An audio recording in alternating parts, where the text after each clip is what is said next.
بسم اللہ والحمد للہ والصلاة والسلام علی رسول اللہ وعلی آلہ وصحبہ ومن والہ۔ سحر کی یہ پرنور ساعتیں، قبولیت کے یہ مبارک لمحات، رحمت اور مغفرت کی برکتوں سے معمور یہ پاکیزہ مبارک رات، اور آپ دیکھ رہے ہیں پیغام ٹی وی، پیغام قرآن سحر ٹرانسمیشن، اور میں ہوں آپ کا ہوسٹ حافظ زین العابدین علوی۔ ناظرین، اسٹوڈیوز میں ہمارے ساتھ مہمانان گرامی موجود ہیں۔ ہمارے مستقل مہمان اور مربی فضیلت الشیخ مفسر قرآن پروفیسر ڈاکٹر محمد حماد لکھوی حفظہ اللہ۔ آپ کے ساتھ ہمارے ایک اور معروف عالم دین جن کو آپ پیغام ٹی وی پر اکثر دیکھتے ہیں، بزرگ عالم دین ہیں، فضیلت الشیخ پروفیسر قاری محمد سعید کلیروی حفظہ اللہ تعالی، فاضل مدینہ منورہ یونیورسٹی، وہ بھی ہمارے ساتھ ہیں۔ آج ہماری گفتگو کا ٹاپک ہے اشرف المخلوقات ہونے کا احساس کیا ذمہ داری چاہتا ہے، اسی پر بات ہوگی۔ لائیو کالز کرنے کے لیے 04211170000 پر کالز کیجئے۔ ہمارے آج اس پروگرام کو سپانسر کیا ہے نسک اپلیکیشن نے، UMT Sufi banaspati and cooking oil, Naimat banaspati and cooking oil اور سپر ایشیا نے۔ مہمانان گرامی کی طرف آپ کو لیے چلتے ہیں اور اپنی گفتگو کا آغاز کرتے ہیں۔ ڈاکٹر صاحب السلام علیکم ورحمۃ اللہ۔ وعلیکم السلام ورحمۃ اللہ وبرکاتہ۔ کیسے مزاج ٹھیک؟ اللہ کا شکر ہے۔ حضرت قاری صاحب السلام علیکم۔ السلام ورحمۃ اللہ۔ کیسے مزاج ہے؟ ماشاءاللہ، اللہ آپ کو سلامت رکھے۔ ڈاکٹر صاحب، انسان کو اشرف المخلوقات قرار دینے کا مفہوم کیا ہے؟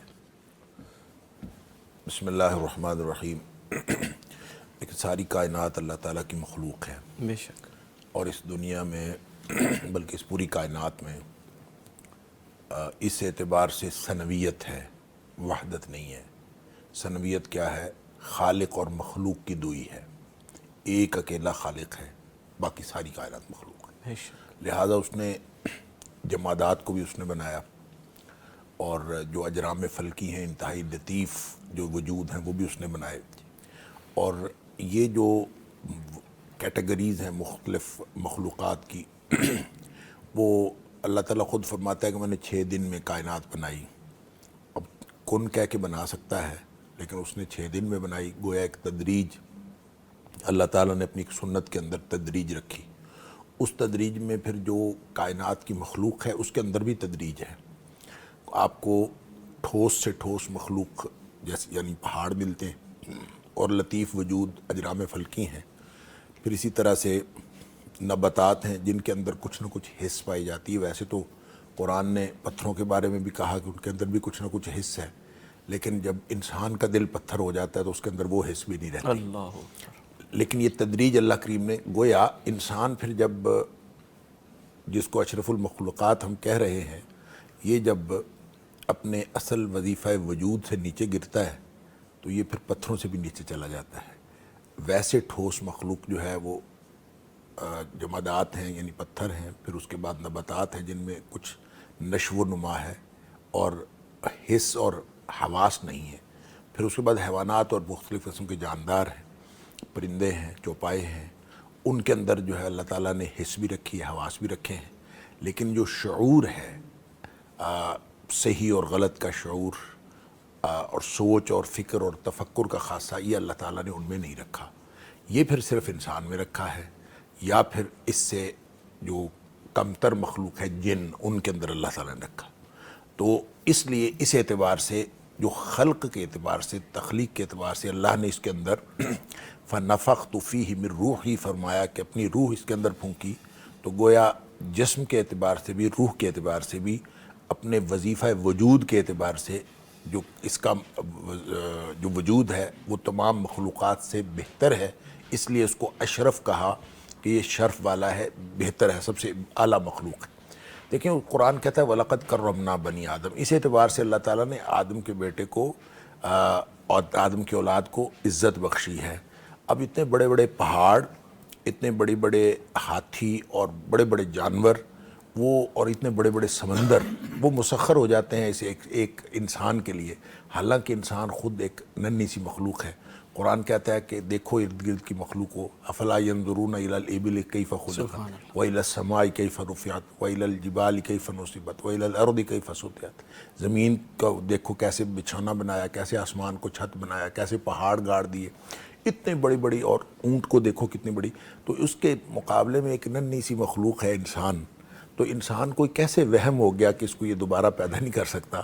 تو وہ اللہ جس نے ساری مخلوقات، اتنی بڑی بڑی مخلوقات بنائی، اتنی بڑی کائنات بنائی، اور اس میں انسان کو شرف والا اس اعتبار سے اور عزت والا، کرامت والا اس اعتبار سے بنایا کہ یہ سوچ رکھتا ہے، شعور رکھتا ہے، حق اور باطل کا فرق سمجھتا ہے، صحیح اور غلط کی تمیز رکھتا ہے، اور یہ جو شعور ہے اسی کی وجہ سے اس کو زمین میں ذمہ دار قرار دیا گیا، اور اس ذمہ داری کی وجہ سے یہ اشرف کہلایا۔ اب یہ اس کے اوپر ڈیپینڈ کرتا ہے کہ اللہ تعالیٰ فرماتا ہے کہ اس کو ہم نے بہترین بنایا، فی احسن تقویم، لقد خلقنا الانسان فی احسن ثم رددناه فی اسفل سافلین۔ اس کے اندر ٹینڈنسی موجود ہے، یہ اپنی مرضی ہے، چاہے تو وہ اشرف رہے اور چاہے ساری مخلوقات سے نیچے چلا جائے۔ اصل میں یہ جو شرف ہے، ہر وجود کو جب اللہ تعالیٰ نے کائنات کو پیدا کیا تو ہر وجود کو اس کا ایک وظیفہ، یعنی اس کی ایک ڈیوٹی دی۔ پہاڑوں کی ڈیوٹی ہے کھڑے رہتے ہیں، اور انہوں نے اس زمین کو ہلنے سے بچایا ہوا ہے، ان تمید بکم، کہ یہ کہیں جھک نہ پڑے کسی طرف۔ اسی طرح دریاؤں کا ایک وظیفہ ہے، نباتات کا ایک وظیفہ ہے، پودوں کا، درختوں کا، ہر ایک کا ایک وظیفہ وجود ہے۔ پھر اسی طرح جانداروں کا، پرندوں کا ایک وظیفہ وجود ہے، گدوں کا، گھوڑوں کا، بھینسوں کا، چوپایوں کا، ہر ایک کا ایک وظیفہ وجود ہے۔ سب اپنا اپنا وظیفہ وجود ادا کر رہے ہیں۔ انسان اگر اپنا وظیفہ وجود ادا کرے گا تو پھر یہ افضل رہے گا، پھر یہ مخلوق میں سے اشرف رہے گا، اور اگر اپنا وظیفہ وجود نہیں ادا کرے گا تو ایک وہ مخلوق جو اپنا وظیفہ وجود ادا کر رہی ہے اور ایک وہ مخلوق جو اپنا وظیفہ وجود ادا نہیں کر رہی، دونوں برابر کیسے ہو سکتے ہیں؟ اس لیے اللہ کریم نے بڑا آسان تھا کہ اللہ تعالیٰ فرما دیتا کہ جن کو ہم نے دل دیے ہیں اور وہ سوچتے نہیں ہیں، جن کو ہم نے آنکھیں دی ہیں اور دیکھتے نہیں ہیں، جن کو ہم نے کان دیے اور وہ سنتے نہیں ہیں، اللہ تعالیٰ فرما دیتا کہ یہ جانوروں جیسے ہیں، اولئک اضل الانعام۔ اللہ تعالیٰ یہ فرما سکتا تھا کہ یہ چوپایوں سے گئے گزرے ہیں، یہ نہیں فرمایا، صحیح بات، اس کو دو سٹیپ میں فرمایا ہمیں یہ سمجھانے کے لیے۔ پہلے فرمایا اولئک کالانعام، یہ چوپایوں جیسے ہیں، تاکہ ہمارا خیال، ہمارا توجہ، انسان کی، پڑھنے والے کی توجہ اس طرف آ جائے کہ یہ اپنے مقام و مرتبہ سے نیچے گر گیا ہے۔ لیکن پھر اگلے مرحلے پہ فرمایا بل ہم اضل، یہ ان کے برابر نہیں ہو سکتا۔ اس لیے برابر نہیں ہو سکتا کہ وہ تو اپنا وظیفہ وجود ادا کر رہے ہیں، ایون جنگل کا بلی، چوہا، وہ بھی اپنا وظیفہ وجود ادا کر رہا ہے، تو انسان اس کے برابر بھی نہیں رہتا جب یہ اپنا وظیفہ وجود ادا نہیں کرتا۔ تو اشرف ان معنوں میں ہے، اگر یہ جو اللہ نے جس مقصد کے لیے اس کو پیدا کیا اس مقصد پہ رہے تو یہ اشرف ہے، نہیں تو پھر سب سے گیا گزرا۔ اللہ اکبر۔ حضرت انسان اشرف المخلوقات ہے، تو اس کے کردار اور اخلاق میں کون سی ایسی نمایاں کوالٹیز ہیں، صفات ہیں جو نظر آنی چاہیے؟ سب سے پہلی بات تو یہ ہے، جس طرح محترم ڈاکٹر صاحب نے اشارہ کیا ہے، اللہ نے سمع، بصر، فؤاد، تو ارشاد ہوتا ہے کہ کل اولاک عنہ مسئول، ان سب کے بارے میں پوچھا جائے گا۔ اگر وہ دیکھتا ٹھیک نہیں، اللہ نے فرمایا میری مخلوق کو دیکھو، آسمان کو، ثم البصر کرتین، وہ نہیں دیکھتا جو اللہ نے حکم دیا ہے، یہ اپنا مشن جاری کیے ہوئے۔ مراد یہ ہے کہ آنکھوں سے کام نہ لے، کان سے کام نہ لے، دل سے وہ تدبر نہ کرے، تو ظاہر ہے پھر اشرف تو نہیں رہے گا نا، وضاحت تو ساری ہو گئی۔ لیکن اس کی ذمہ داری یہ ہے کہ وہ پہچانے میرا خالق کون ہے، میرا رزاق کون ہے، میری ذمہ داری کیا ہے، کہ وہ پہچانے اپنی مخلوق۔ اور جس طرح رسالت مآب نے ایک اشارہ فرمایا تھا، تم میں سے سب سے اچھے وہ لوگ ہیں جو اپنے گھر والوں کے لیے اچھے ہیں۔ تو گھر والوں میں پہچانے کہ ماں کون ہے، باپ کون ہے، بیوی کیا ہے، بچے کیا ہیں، میری ذمہ داری کیا ہے۔ تو یہ جب پہچانتا رہے گا اور اپنا وظیفہ اور ڈیوٹی ادا کرتا رہے گا تو ظاہر پھر اشرف رہے گا۔ مسجود الملائکہ تو ہمارے بزرگ کو بنایا نا، جناب آدم کو، صحیح بات، اور فرمایا میں نے اس سے بہتر خلق اور نہیں بنائی، احسن الخالق، یعنی احسن تقویم، بہترین ڈیزائن جو ہے، اس سے اچھا کوئی ڈیزائن بن نہیں سکتا جو اللہ تعالیٰ نے حضرت انسان کو دیا۔ اور لطف کی بات یہ ہے کہ یہ سب سے آخر میں بنا ہے، حل اتی علی الانسان حین من الدہر لم یکن شیئا مذکورا۔ اس میں ایک اشارہ ہے کہ جب انسان نہ تھا، کائنات نظام سارا چل رہا تھا، تو انسان کو یہ سمجھایا کہ اگر آپ یہاں نہ ہوں کوئی فرق نہیں پڑتا، سارے سسٹم چلتے ہیں، لیکن تیرے وجود میں یا تیرا وجود دنیا میں آنے کے بعد ہوا، رات، دن، گرمی، سردی، اگر اس میں کوئی کمی بیشی ہے تو سارا کچھ احساس کرے گا کہ میرا یہ نقصان ہو گیا۔ اس احساسات کا نام بھی یہ ہے کہ تیرا جو منصب تھا اس کو آپ پہچانے کہ میرا منصب کیا تھا. بالکل ٹھیک. تو اشرف رہنے کے لیے بڑا ضروری ہے کہ سب سے پہلے تو اللہ کو پہچانے جس نے اس کو خلق کیا ہے, ڈیزائن کیا ہے, اور کس مقصد کے لیے کیا ہے وہ بھی واضح کر دیا ہے. جس طرح ذویل العقول مخلوق جو ہیں, فرشتے تو مصول نہیں ہیں نا, جی. وما خلقت الجن والانس الا لیعبدون, یہ دو ہی مخلوقات ہیں جن کو وہ خیر اور شر کا جزا سزا کا نظام مرتب کیا ہے. اس کو پانے کے لیے کہ میں نے کدھر جانا ہے اپنا رستہ متعین کرے. بہت خوب, بہت خوب. ڈاکٹر صاحب, قرآن میں انسان کو خلیفۃ الارض بھی کہا گیا ہے. اس خلافت کا حقیقی مطلب کیا ہے؟ اصل میں یہ خلیفہ جو ہے اس کے معنوں میں یعنی مختلف معنی کہے جا سکتے ہیں. خلیفہ کا معنی پیچھے چلنے والا بھی ہوتا ہے, خلیفہ کا معنی نائب بھی ہوتا ہے. تو بعض لوگوں نے تو اس کو نائب ہی کہا ہے کہ یہ اللہ کا نائب ہے, اور اللہ کے نائب ہونے کے اعتبار سے نبی اکرم صلی اللہ علیہ وسلم خلیفۃ اللہ فی الارض جو ہے وہ نبی کریم صلی اللہ علیہ وسلم ہے. ہو سکتا ہے یہ مفہوم بھی درست ہو اور یہ نائب کے بارے میں, لیکن حقیقت بات یہ ہے کہ نائب تو اس صورت میں ہوتا ہے کہ جب اصل نہ ہو. نائب اس وقت اپنے اختیارات استعمال کرتا ہے جب اصل موجود نہ ہو. تو کون سا وقت ہے؟ جب اللہ کی ذات موجود نہیں ہے. اللہ. تو خلیفہ کا معنی پیچھے چلنے والا, اللہ تعالیٰ کے احکام کو نافذ کرنے والا. تو جب اللہ تعالیٰ نے فرمایا تھا انی جاعل فی الارض خلیفہ, میں زمین میں ایک خلیفہ پیدا کرنے والا ہوں, فرشتوں سے کہا تھا. تو یہاں سے اصل میں لفظ خلیفہ کا آغاز ہوتا ہے کہ کیا پیدا کرنے, وہ جو زمین کے اندر اللہ کے حکموں کو نافذ کرے گا. اسی لیے انہوں نے, فرشتوں نے کہا تھا کہ تیری تسبیح و تقدیس کے لیے تو ہم کافی ہیں, تو کیوں پیدا کرے گا. یہ سوال اس لیے انہوں نے کیا تھا, کوئی بیک گراؤنڈ اس کے بارے میں کہ جنوں کی پہلے یہاں دنیا میں ایک مخلوق پیدا کی جا چکی تھی. لیکن اس سے پتہ یہ چلتا ہے کہ جو شخص زمین میں اللہ کے احکام کو نافذ کرے وہ خلیفۃ اللہ فی الارض ہوتا ہے. تو زمین میں اللہ کے احکام کو نافذ کرنے والا سب سے پہلی ہستی جو یہ ذمہ داری ادا کرتی ہے, اولین ہستی, وہ نبی ہوتا ہے. اس لیے نبی اکرم صلی اللہ علیہ وسلم جو ہے خلیفۃ اللہ فی الارض ہیں, اللہ کے احکام کو زمین پہ نافذ کرنے والے. لہٰذا اس کے بعد جو خلفائے راشدین جن کو ہم کہتے ہیں خلیفہ, وہ اس کے بعد آنے والے ہیں. گویا نبی اکرم صلی اللہ علیہ وسلم کے بعد جو صدیق اکبر آئے وہ اب خلیفۃ اللہ نہیں ہے, وہ خلیفۃ رسول اللہ ہے, وہ اللہ کے رسول صلی اللہ علیہ وسلم کے خلیفے ہیں. لہٰذا جو صحابہ کرام ہیں وہ ان کو بلاتے بھی اسی طرح سے تھے, یا خلیفۃ رسول اللہ, ایسے کہہ کے ہی پکارتے تھے. اور بعد میں پھر جب حضرت عمر فاروق رضی اللہ تعالیٰ عنہ آئے تو اس وقت وہ حضرت عمر فاروق رضی اللہ تعالیٰ عنہ خلیفہ بنے حضرت ابو بکر صدیق کے. لہٰذا یہ نہیں کہا جاتا تھا ان کو یا خلیفۃ رسول اللہ, تو کہا جاتا تھا صدیق اکبر کو. اور جب عمر فاروق کو کہا جانے لگا تو یا خلیفۃ رسول اللہ کہا جاتا تھا, اے اللہ کے رسول کے خلیفے کے خلیفے. اس طرح تو آپ اندازہ کریں, اگر اس کے بعد پھر 3 دفعہ کہا جانا شروع ہو جاتا, پھر 4 دفعہ ہو جاتا. تو اس دوران عمر فاروق رضی اللہ تعالیٰ نے امیر المومنین کا لقب جو ہے وہ اختیار کر لیا ایک تاریخی واقعے کی وجہ سے. تو اس کے بعد پھر امیر المومنین کہا جانے لگا. لیکن اس سے یہ بات سمجھ آئی کہ جو خلافت کا سسٹم ہے, خلافت کا نظام ہے, وہ اصل میں اللہ کے احکام کو زمین پر نافذ کرنے والا وہ خلیفۃ اللہ فی الارض ہے. اب اس کے بعد جتنی بھی خلافت ہوگی وہ خلافت اعلیٰ منہاج النبوہ ہوگی.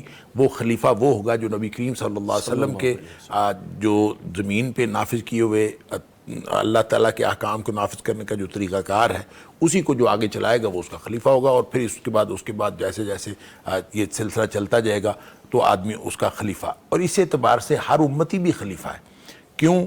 اس لیے کہ نبی کریم صلی اللہ علیہ وسلم کے ذمے امت کی اصلاح کا کام تھا.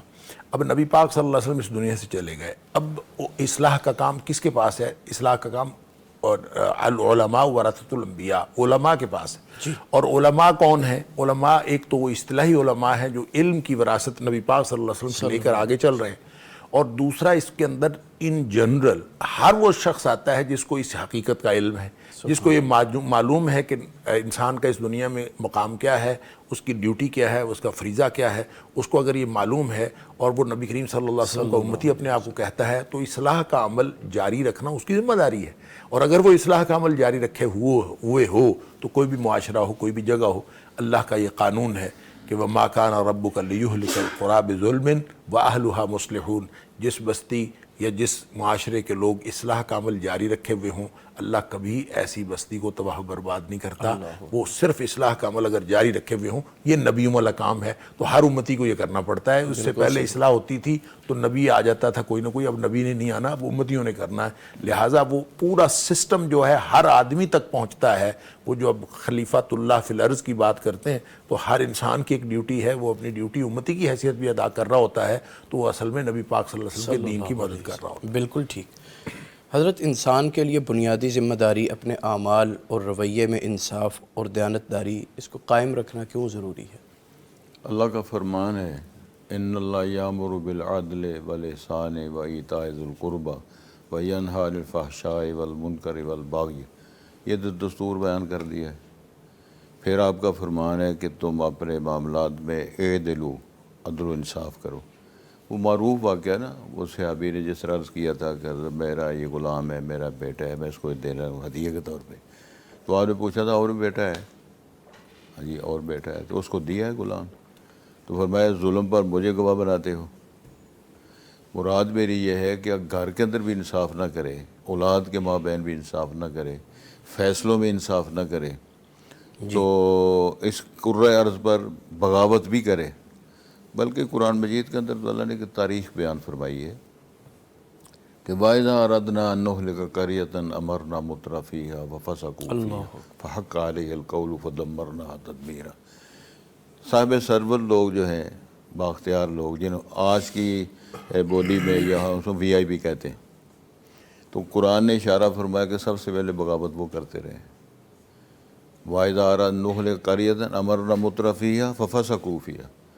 تو ظاہر ہے جب اس سٹائل پہ آدمی شروع ہو جائے اپنی، جس طرح رسول پاک فرمانا کلکم راعٍ وکلکم مسئول عن رعیتہ، اپنے گھر کے اندر عورت کا نام لیا، خامد کا نام لیا، امام کا نام لیا، عادل کا نام لیا، سب نے نام گن گن کے فرمایا یہ بھی مسئول ہے، یہ بھی مسئول ہے، ماں بھی مسئول ہے، باپ بھی مسئول. تو مسئول اپنی چھوڑ کر تو وہ کلندرانہ نظام شروع کر لے. میں ڈاکٹر صاحب آپ کی اجازت سے، جس طرح لوگوں نے گمراہ کرنے کے لیے طریقت و شریعت، آپ اندازہ فرمائیں یہ شریعت ہے، یہ طریقت ہے. تو طریقت کیا ہے؟ اللہ اس کے رسول کے قانون کو چھوڑ دیا جائے، ان کی رہنمائی کو چھوڑ دیا. جب کہ اللہ نے فرمایا رسول پاک سے وَإِنَّكَ لَتَهْدِي إِلَىٰ صِرَاطٍ مُسْتَقِيمٍ، تو راستہ تو وہاں سے حاصل کرنا. صحیح بات. مطلب میرا یہ تھا کہ رسالت مآب علیہ الصلوۃ والسلام کے فرامین کو فالو کرنا تھا. اس کے اندر سارا سسٹم آئے گا، عدل بھی، انصاف بھی، شفقت بھی، اور سارے فیصلے بھی درست ہوں گے. اگر اس کو چھوڑ دیں گے ہر شے گڑبڑ ہو جائے گی. اللہ اکبر، بالکل صحیح بات ہے. ڈاکٹر صاحب، انسان اگر اشرف المخلوقات ہے تو پھر یہ دنیا میں ظلم، فساد اور ناانصافی یہ بڑی نظر آتی ہے، اس کی کیا وجہ ہے؟ دیکھیں، اس کے بارے میں پہلے کچھ عرض کر چکا ہوں کہ وہ چیزیں جو انسان کو کا فریضہ ہے، وہ اگر یہ ادا کرتا ہے، اگر وظیفہ وجود ادا کرتا ہے، تو اس میں ایک بات یہ عدل بھی ہے، جس کا قاری صاحب ذکر فرما رہے تھے کہ ہر حقدار کو حق دینا. عدل کا معنی ہوتا ہے ہر حقدار کو حق دینا، اور اس کا الٹ ہوتا ہے ظلم. ظلم ہوتا ہے کسی حقدار کا حق مار لینا. لہذا یہ پورا نظام جو ہے یہ اصل میں عدل کے اوپر قائم ہے. اور اگر یہ عدل کو ہاتھ سے چھوڑتا ہے تو یعنی حقدار کو حق دینے کا مطلب یہ ہے کہ بھائی بھائی کو حق دے، اپنے رشتہ داروں کو حق دے، جس کا جو حق بنتا ہے اس کو دے دے، اور اگر جو حق والدین کا بنتا ہے ان کو دے دیں، جو حق تابعی کا بنتا ہے وہ اس کو دے دیں، جو صحابی کا بنتا ہے اس کو دے دیں، بالکل صحیح. اور جو نبی کریم صلی اللہ علیہ وسلم حق بنتا ہے وہ ان کو دے دیں، اور جو اللہ کا حق بنتا ہے وہ اللہ کو دے دیں. اور جو ان میں سے کوئی حق تلف کرتا ہے وہ ظلم کرتا ہے. وہ کسی کا بھی حق نہیں دیتا تو وہ ظالم ہے. ماں باپ کا حق نہیں دیتا تو اس سے بڑا ظالم ہے. صحیح بات. اور اگر وہ صحابہ کو ان کا حق نہیں دیتا تو اس سے بھی بڑا ظالم ہے. اگر وہ نبی کریم صلی اللہ علیہ وسلم کو حق نہیں دیتا تو وہ اس سے بھی بڑا ظالم ہے. اور اگر اللہ کو ہی اللہ کا حق نہیں دیتا، اللہ کے ساتھ شرک کرتا ہے، تو فرمایا ان الشرک لظلم عظیم. کائنات کا سب سے بڑا ظلم یہ ہے کہ کوئی شخص اللہ کے حق کو مار لے اور اللہ کو اللہ کا حق نہ دے. لہذا پورا نظام جو ہے وہ عدل کے تحت چلتا ہے. اعدلوا هو اقرب للتقوی. امام غزالی، امام شافعی علیہ الرحمہ نے تو یہ بات کہی تھی نا کہ اگر قرآن نہ بھی سارا نازل ہوتا، ایک صورت نازل ہو جاتی، سورۃ العصر کے بارے میں کہا تھا کہ ایک صورت نازل ہو جاتی اور لوگ اسی کو سمجھ کر عمل کر لیتے تو انسانوں کی کامیابی کے لیے یہی بات کافی تھی، اللہ ایک صورت، اور باقی 113 صورتوں کی ضرورت نہیں تھی۔ تو امام غزالی نے اس سے بڑی بات کی، وہ کہتے ہیں کہ یہ جو پورا قرآن نہ بھی نازل ہوتا، صرف ایک کلمہ نازل ہو جاتا اور لوگ اس کلمے کو سمجھ کر اس پر عمل کر لیتے تو انسانوں کی ہدایت اور کامیابی کے لیے وہی کافی تھا، اور وہ کلمہ ہے اعدلوا، اللہ حقدار کو حق دے دو۔ اور جب آپ حقدار کو حق دو، پورا کائنات کا نظام سیدھا ہو جائے گا، آپ حقدار کو حق دینا شروع کر دیں تو پورا نظام سیدھا ہو جائے گا، اور جب آپ حق نہیں دیتے تو نظام پورا بگڑ جاتا ہے، وہ ظلم کا نظام بن جاتا ہے۔ فساد آ جاتا ہے۔ بالکل ٹھیک ہے قاری صاحب، معاشرے میں پڑوسیوں اور آس پاس کے افراد کے ساتھ حسن سلوک کس قدر اہم ذمہ داری؟ وہ تو بہت اچھا مسئلہ ہے، لیکن جو میں عرض کرنا چاہ رہا ہوں وہ یہ ہے کہ اصل پرابلم یہ ہے حقوق اور فرائض، اس کی پہچان نہیں ہے کہ ہر بندہ حق کی ڈیمانڈ تو کرتا ہے کہ وہ فریضہ نہیں سمجھتا کیا ہے، بس گھر بھی اپنا ہے، کپڑے اتارے ہوئے ہیں اور اپنے دروازے سامنے بیٹھا ہوا ہے۔ رسول پاک نے فرمایا تھا کہ تم راستوں میں مت بیٹھو، اگر بیٹھنا ہے تو راستے کا بھی حق ہے، راستے کا بھی حق ہے۔ جب راستے کا حق ہے تو بیٹی بیٹا اور اللہ اس کے رسول کے کوئی حقوق نہیں ہوں گے۔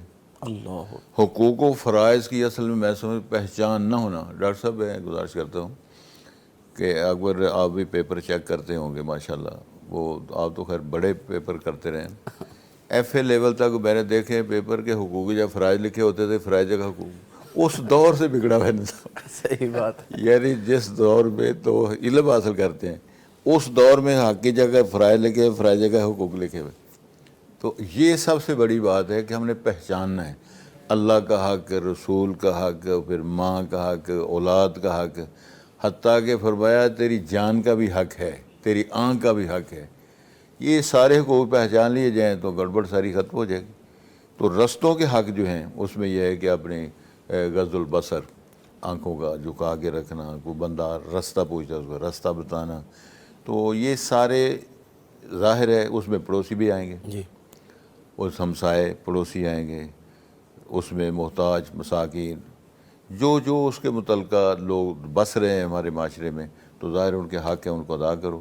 اللہ نے فرمایا تمہارے معلوم ہے حق للسائل والمحروم، ہم نے حق رکھے ہیں اس کے اندر، اللہ قرآن کے الفاظ ہیں حق للسائل والمحروم، تو اس کا معنی یہ ہے کہ محروموں کا حق اللہ نے قرآن مجید کا اشارہ کر دیا، ان کے بھی حق ہیں، تو ظاہر ہے جب ان کے حق ادا کیے جائیں تو پھر ہمیں سمجھ آتی ہے نا بات کہ وہ جو بلی کو نہیں پانی پلایا تھا، باندھے رکھا تھا، اس کی سزا کے ملی، تو جس خاتون نے اگرچہ وہ بازاری عورت ہے، کتے کو پانی پلایا تو اس کو جنت مل جاتی ہے، تو انسان کے حسن سلوک کرے گا کچھ نہیں ملے گا۔ اللہ اکبر، بہت خوبصورت بات۔ تو اس لیے میں سمجھتا ہوں کہ اللہ اس کے رسول کے جو فرامین ہیں، ارشادات ہیں، وہ ساری ہماری رہنمائی فرماتے ہیں، تو وہاں سب کچھ پتہ چل جائے گا۔ صحیح بات۔ ڈاکٹر صاحب، عقل کا ہونا ہی انسان کو اشرف المخلوقات بناتا ہے یا کردار ہونا بھی ضروری ہے؟ دیکھیں، عقل تو ایک ٹول ہے، اور وہ ٹول صرف اس لیے ممتاز ہے باقی حیوانات وغیرہ سے، کہتے ہیں عقل، فلاسفہ نے اس پہ بڑی بات کی ہے، وہ کہتے ہیں عقل جو ہے وہ صرف انسانوں میں نہیں ہوتی، وہ جانوروں میں بھی ہوتی ہے، لیکن فرق ہے، ایک حصہ عقل کا ایسا ہے، انہوں نے 5 حصے عقل کے کیے ہیں، وہ کہتے ہیں کہ 4 حصے جو ہیں حیوانات کے اور انسان کے برابر ہیں، ایک جیسے ہیں، لیکن ایک حصہ ایسا ہے کہ جو صرف انسانوں کو ملا ہے وہ حیوانات کو نہیں ملا، اور اس کے اندر ہے تفکر کی قوت، سوچنے کی طاقت، اچھے برے کی تمیز، اور وہ اصل میں کرتا ہے ان ٹولز کی بنیاد پر جو اللہ نے اس کو دیے ہیں، وہ حواس ہیں، حواس 5 ٹولز ہیں، ان کے ذریعے سے معلومات کلیکٹ کرتا ہے، معلومات کلیکٹ ہوتی ہیں تو وہ عقل جو ہے وہاں یہ سارا پروسیس ہوتا ہے، پروسیسنگ ہوتی ہے، وہ پروسیسنگ یونٹ ہے، تو وہاں یہ انفارمیشن جو انسان مختلف طرح سے لیتا ہے اس کی پروسیسنگ ہوتی ہے، اس پروسیسنگ بعد انسان اپنا اس کا ایک ری ایکشن جنریٹ کرتا ہے، تو وہ جو انسان کی جو عقل ہے وہ اگر ٹھیک کام کر رہی ہے تو پھر باقی سارا کردار اس کے مطابق کام کرے گا، اگر وہی ٹھیک نہ کام کرے تو دیکھیں، وہ ارسطو نے کہا تھا کہ انسان کی زندگی کی فضیلت یہ ہے، کردار اس کا اعلیٰ اخلاق کا انسان وہ ہے جس کے کردار کے اندر عدل ہو، اور وہ عدل کہتا ہے کیسے ہوتا ہے، وہ اپنا اس کی انٹرپریٹیشن کرتا ہے. وہ کہتا ہے کہ انسان کے جسم کے 3 حصے ہیں، اچھا، اور یہ ان 3 حصوں میں سب سے اوپر جو ہے وہ سر جو ہے یہ دانائی ہے. تو اس کے بعد جذبہ ہے جس کا محل جو ہے انسان کا سینہ. یہ افلاطون کی بات، میں ارسطو کہہ گیا ہوں، یہ افلاطون کی بات.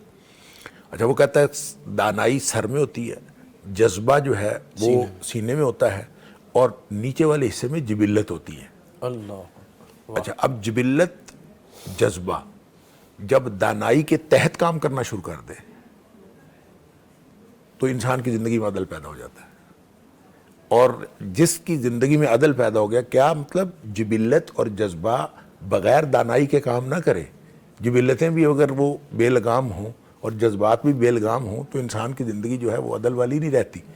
تو وہ جو دانائی ہے، وہ دانائی کیسے بنے گی؟ جب ہم اس کو شریعت اسلامیہ کی نظر میں دیکھتے ہیں تو وہی لقد خلقنا الانسان فی احسن تقویم ثم رددناہ اسفل سافلین. جو ہی وہ کام کرنا چھوڑ جاتا ہے، وہ پروسیسنگ یونٹ ٹھیک کام نہیں کرتا، تو پھر اس کا جذبہ اور جبلت جو ہے یہ بے لگام ہو جاتا ہے. اور یہ بے لگام ہوتا ہے تو عقل ہونے کے باوجود وہ اس کے پاس یونٹ موجود ہوتا ہے، لیکن اس کا کردار وہ بگڑتا ہے کہ اصل جو انسان کا شرف ہے وہ اس سے چھن جاتا ہے.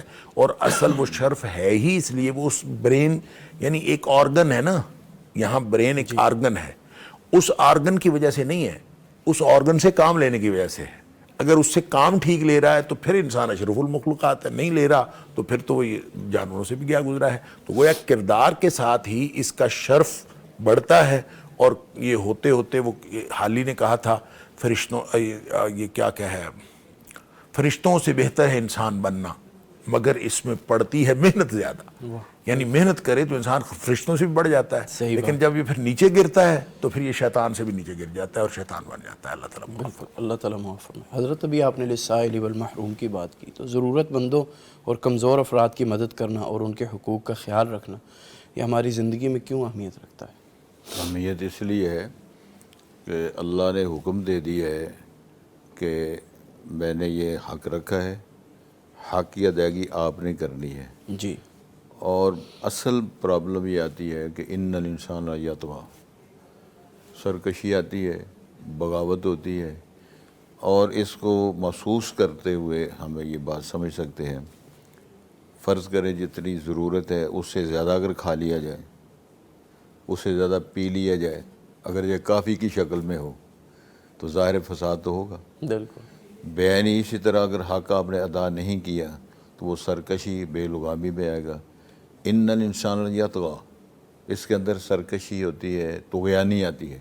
جب طغیانی آتی ہے تو پھر وہ قول بھی ایسے بولتا ہے جس طرح قارون نے بولا تھا. مولانا مودودی رحمہ اللہ لکھا تھا، اسرائیلی سیٹھ، جب موسیٰ کلیم اللہ نے فرمایا نا تم بھی احسان کرو، اللہ نے احسانات فرمائے ہیں، اس نے کہا تھا انما اوتیتہ علی علم عندی. وہ علم ہے، ٹیکنیک ہے، فارمولہ ہے اس کے پاس، نسخہ ہے اس کے پاس. کچھ لوگ کہتے ہیں یار یہ بندے ان کا ہم مقابلہ نہیں کر سکتے، یہ کام کے بڑا کرنے والے، ان کے پاس بڑی ٹیکنیک ہے. لیکن میں سمجھتا سب اللہ کی دین ہے. جب اللہ کی دین، صلاحیتیں اللہ نے دی ہیں، عقل شعور اللہ نے دی ہے، تو اسی بنیاد پہ یہ ہے کہ پھر ان کے حق ادا کرو، ہمسایہ اس کے حق ادا کرو. جس طرح رسول پاک فرمایا جبرائیل امین جب تشریف لاتے تو ہمسایوں کے بارے میں ارشاد فرمایا مجھے خطرہ ہو کہ وارث نہ بنا دیا جائے. تو اس میں یتیم بھی ہیں، مسکین بھی ہیں، ہمسائے بھی ہیں، معاشرے کے اندر رہنے والے، اور جتنے فقراء ہیں، مساکین ہیں، مستحقین ہیں، ان کو پہچاننا. وآتوا کل ذی حق حقہ، جو بھی حق تھا اس کا حق ادا کرو، پھر ضمیر بھی مطمئن ہوگا، پھر آپ کا وہ جو شعور ہے نا بیدار بھی ہوگا، اور اللہ کے ساتھ تعلق باللہ بھی قائم ہوگا. جب صرف آپ ہی کھانا پینا پہننا سب کچھ یہ سمجھتا رہے، کسی کا احساس اس کو نہ ہو، تو پھر میں سمجھتا ہوں اسی کا نام بغاوت ہے، لاشعوری بھی ہے، اور حقوق کی عدم ادائیگی بھی اسی کا نام ہی ہے کہ اس نے وہ حق ادا نہیں کیا. بالکل صحیح. تو بلکہ میں تو سمجھتا ہوں کہ اللہ تعالیٰ نے یہ فرمان دی کہ اپنے بچوں کو رزق کے ڈر سے قتل نہ کرو. ہم اب تمہیں بھی رزق دیتے ہیں، ان کو بھی رزق. ڈاکٹر صاحب میں کئی دفعہ غور کیا تھوڑا ذرا اس میں نے محسوس کیا کہ اللہ تعالیٰ فرماتے ہیں اللہ یبسط الرزق لمن یشاء ویقدر، فراخ بھی کر دیتا ہے، کم بھی کر دیتا ہے، لیکن رزق بند نہیں کرتا۔ اللہ اکبر۔ فراخ بھی کر دیتا ہے، کم بھی کر دیتا ہے، لیکن اللہ تعالیٰ رزق بند نہیں کرتا۔ ہندو کو بھی دے رہا ہے، سکھ کو بھی دے رہا ہے، یہودی کو بھی دے رہا ہے۔ تو یہ سارے کام رب العالمین نے اشارے فرمائے، لیکن تمہیں بھی تھوڑا سا حیا کرنی چاہیے کہ تم کیا تقسیم کر رہے ہو۔ تو جب یہ احساس پیدا ہو جائے گا انشاءاللہ وہ حق بھی ادا ہوں گے، ہمسایوں کے بھی ہوں گے۔ وہ تو حدیث میں آتا ہے نا، ماں جی عائشہ فرماتی ہیں، رسالت میں فرماتے ہیں سالن بنا رہے ہو شوربا بناؤ، ہمسایوں کو بھی دینا ہے۔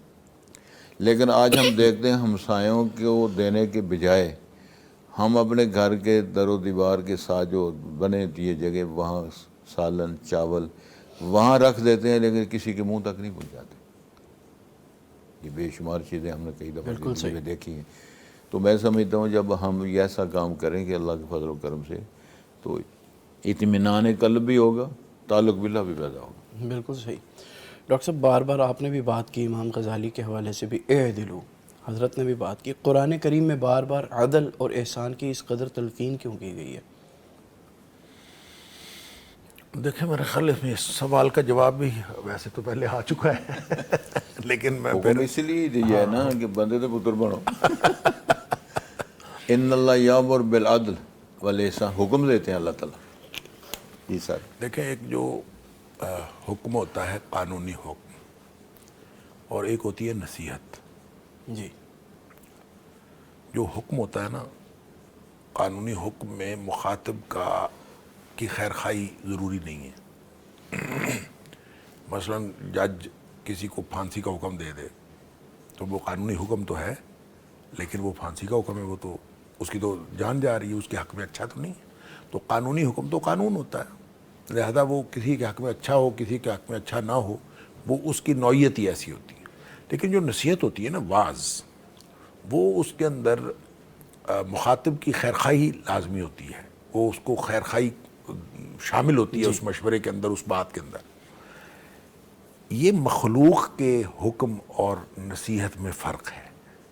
اللہ کا ایک بھی قانونی حکم ایسا نہیں ہے جو انسانیت کی خیر خواہی نہ ہو۔ اس لیے اللہ تعالیٰ نے ان اللہ یامر فرما کے آخر پہ فرمایا یعظکم، یعنی اللہ کا قانونی حکم بھی وہ اس خیر خواہی رکھتا ہے۔ اسی طرح جب بھی کہا، جہاں فرمایا ان اللہ یامرکم ان تؤدوا الامانات الی اہلھا، وہاں بھی فرمایا نعم یعظکم بہ، تمہیں کتنی اچھی نصیحت کرتا ہے۔ تو گویا اللہ تعالیٰ کا قانون جو ہے وہ قانون وہ خیر خواہی سے خالی نہیں ہے، لہذا ہر ایک کے لیے، پوری انسانیت کے لیے خیر خواہی اسی میں ہے، صرف مسلمانوں کے لیے نہیں، ساری انسانیت کے لیے۔ یعنی یہ میں سمجھتا ہوں کہ جو ہندو سکھ عیسائی یہودی وغیرہ ہیں، ان کو تو سمجھنا چاہیے کہ اگر یہ پڑھ لیں اسلام کو کہ اسلام نے ان کے بھی حقوق رکھے ہیں اور اسلام نے جانوروں کے بھی حقوق رکھے ہیں، تو ان کو سمجھ آئے کہ یہ تو ساری انسانیت کا دین ہے، یہ تو صرف مسلمانوں کا ہے ہی نہیں، وہ سمجھتے ہیں یہ مسلمانوں کا دین ہے۔ تو لہٰذا اگر اللہ کریم نے جو ترتیب بتائی ہے اس میں ایک چیز عدل ہے اور ایک ہے احسان۔ عدل ہے حقدار کو حق دینا، لہذا پورا نظام جو ہے وہ قائم ہوتا ہے، جیسے میں نے پہلے عرض کیا، وہ عدل کے اوپر ہے کہ آپ ہر حقدار کو حق دیں۔ اچھا، احسان اس سے ایک سٹیپ آگے ہے۔ اچھا، اور احسان، یہ مزدور کی مزدوری 100 روپے بنتی ہے، آپ اس کو 105 روپے دے دیتے ہیں، 110 روپے دے دیتے ہیں، تو 100 آپ نے جو دیے آپ نے عدل کیا، اور جو اوپر آپ نے 5 روپے یا 10 روپے دیے یہ آپ نے احسان کیا۔ لہٰذا اللہ کریم جو ہے وہ عدل کا حکم بھی دیتا ہے، احسان کا حکم بھی دیتا ہے۔ اب مسئلہ یہ ہے کہ وہ صرف حقوق العباد کے اندر احسان نہیں ہے، حقوق اللہ میں بھی احسان ہے۔ دیکھیں اللہ تعالیٰ فرماتا ہے، جہاں معاشرتی معاملات ذکر ہوئے سورہ بقرہ کے اندر، تو اللہ تعالیٰ فرماتا ہے وَلَا تَنْسَوُا الْفَضْلَ بَيْنَكُمْ، آپس میں ایک دوسرے کے اوپر فضل کرنا، مہربانی کرنا نہ بھولو۔ کیا مطلب؟ کہ ہندو بنیے کی طرح نہ ٹکے ٹکے کا حساب نہ کیا کرو آپس میں، تو آپس میں لین دین میں زیادہ چلا جائے زیادہ بہتر ہے۔ میں اس کا ترجمہ یوں کیا کرتا ہوں کہ لیتے وقت جو ہے نا وہ درجن 11 کی بھی گن لیا کرو اور دیتے وقت 13 کی گنا کرو۔ اور یہ وَلَا تَنْسَوُا الْفَضْلَ بَيْنَكُمْ، آپس میں لین دین کے معاملات جب اس طرح سے ہوں گے تو یہ ایک مہربانی اور احسان کا معاملہ ہوگا۔ پھر اس میں کچھ رشتے ایسے ہیں جن کو اللہ کریم نے احسان کے لیے، والدین ہیں ان کے لیے عدل کی بات ہی نہیں کی کہیں، قرآن والدین کے لیے تو صرف احسان کی بات کی ہے۔ گویا والدین کے بارے میں ٹریفک ہی ون وے ہے، دینا ہی دینا ہے اور کچھ نہیں کرنا. اور پھر وہاں سورہ نساء کی آیت نمبر 36 کے اندر جہاں حقوق العباد کا تذکرہ کیا، وہاں سارے ہی لوگوں کے احسان کی بات کی ہے، سارے حقوق کو احسان کے تحت کہا. گویا جب آپ جو عدل ہے یہ تو ایک بیسک یعنی باٹم لائن ہے، اس کے نیچے تو آپ جا ہی نہیں سکتے، ظلم ہو جائے گا. جی اللہ پسند کرتا ہے محسنین کو کہ اس سے آگے آگے جائیں، آپ بہتر کریں. اور بہتر کرنے کا طریقہ کیا ہے؟ اگر آپ نماز پڑھ رہے ہیں تو نماز کو اتنا خوبصورت بنائیں کہ جیسے تم اللہ کو دیکھ رہے ہو. انت عبد اللہ کانک تراہ فإن لم تکن تراہ فإنہ یراک، پھر نہیں تو اللہ دیکھ رہا ہے. مراقبے اور مشاہدے کا مقام. اچھا، اور اسی طرح جب آپ دوسروں کے ساتھ بات کر رہے ہیں تو اسی طرح سے ہر ایک کے ساتھ یہ بالکل ایک کٹ آف لائن بنا کے کہ یہ میری کٹ آف لائن ہے، میں نے بس اتنا دینا ہے، اس کا 1 روپیہ اور 1 پیسہ بنتا ہے، میں نے اتنا دینا، اس سے زیادہ نہیں دینا، میرا جو ہے اتنا حق بنتا ہے. میں نے آپس میں معاملات کرتے وقت احسان کا معاملہ کرنا چاہیے. جب انسان احسان کا معاملہ کرتا ہے تو ایک دوسرے کے ساتھ محبت بڑھتی ہے. جیسے نبی پاک صلی اللہ علیہ وسلم فرمایا کہ ایک دوسرے کو ہدیے دیا کرو اور اس سے محبت بڑھتی ہے.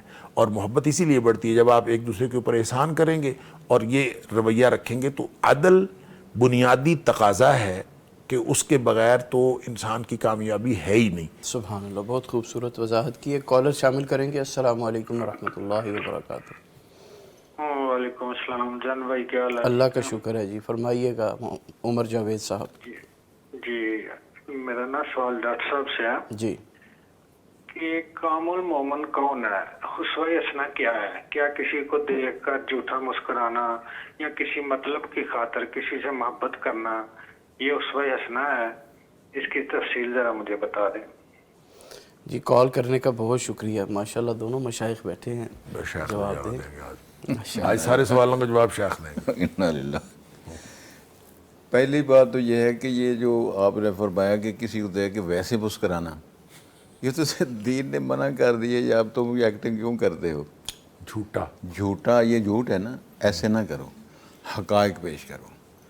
تو مومن جو ہے وہ ایسی حرکتیں نہیں کرتا، یہ بناوٹ کرے، دکھلاوا کرے، ریاکاری کرے. رسول پاک نے تو ریاکاری کے سارے اعمال کو شرک قرار دیا. یریدون ان یحمدوا بما لم یفعلوا یراؤن الناس، دکھلاوے کے سارے معاملوں کی تردید کی گئی ہے. بلکہ میں تو سمجھ رہا ہوں ریاکاری کے اعمال جو ہیں باقی کیے گئے وہ ریا کرے گا تو وہ بھی برباد ہو جاتے ہیں. تو مومن کی شان اصل میں یہ ہے کہ فرمایا نا کہ لا تبطلوا صدقاتکم بالمن والعذاب. صدقہ کر لی ہے پھر احسان چڑھا کے کسی کو ایذا دے کے اس کو آپ نے خراب کر لیا ہے. انما المؤمنون اخوہ. تو ارشاد ہوتا ہے کہ مومن کامیاب ہو گئے. آگے پھر تفصیل ہے اس کی، وہ کیا کرتے ہیں. اللہ نے بندوں کا ذکر کیا، میرے بندے کرتے کیا ہیں. ابلیس سے کہا جو میرے بندے تو جتنا زور لگا لے میرے بندوں پہ تیرے اثرات نہیں ہوں گے. کامل مومن تو وہی ہے کہ جو اللہ تعالیٰ کی ہیبت ہے، اللہ کی خشیت ہے، اللہ کے فرامین ہے. 2 چیزیں قرآن مجید میں فرمائی گئی ہیں، کچھ اوامر ہیں، کچھ منہیات ہیں. جیسے اللہ نے حکم دیا وہ کرے نا، تو جیسے منع کیا سے رکے نا.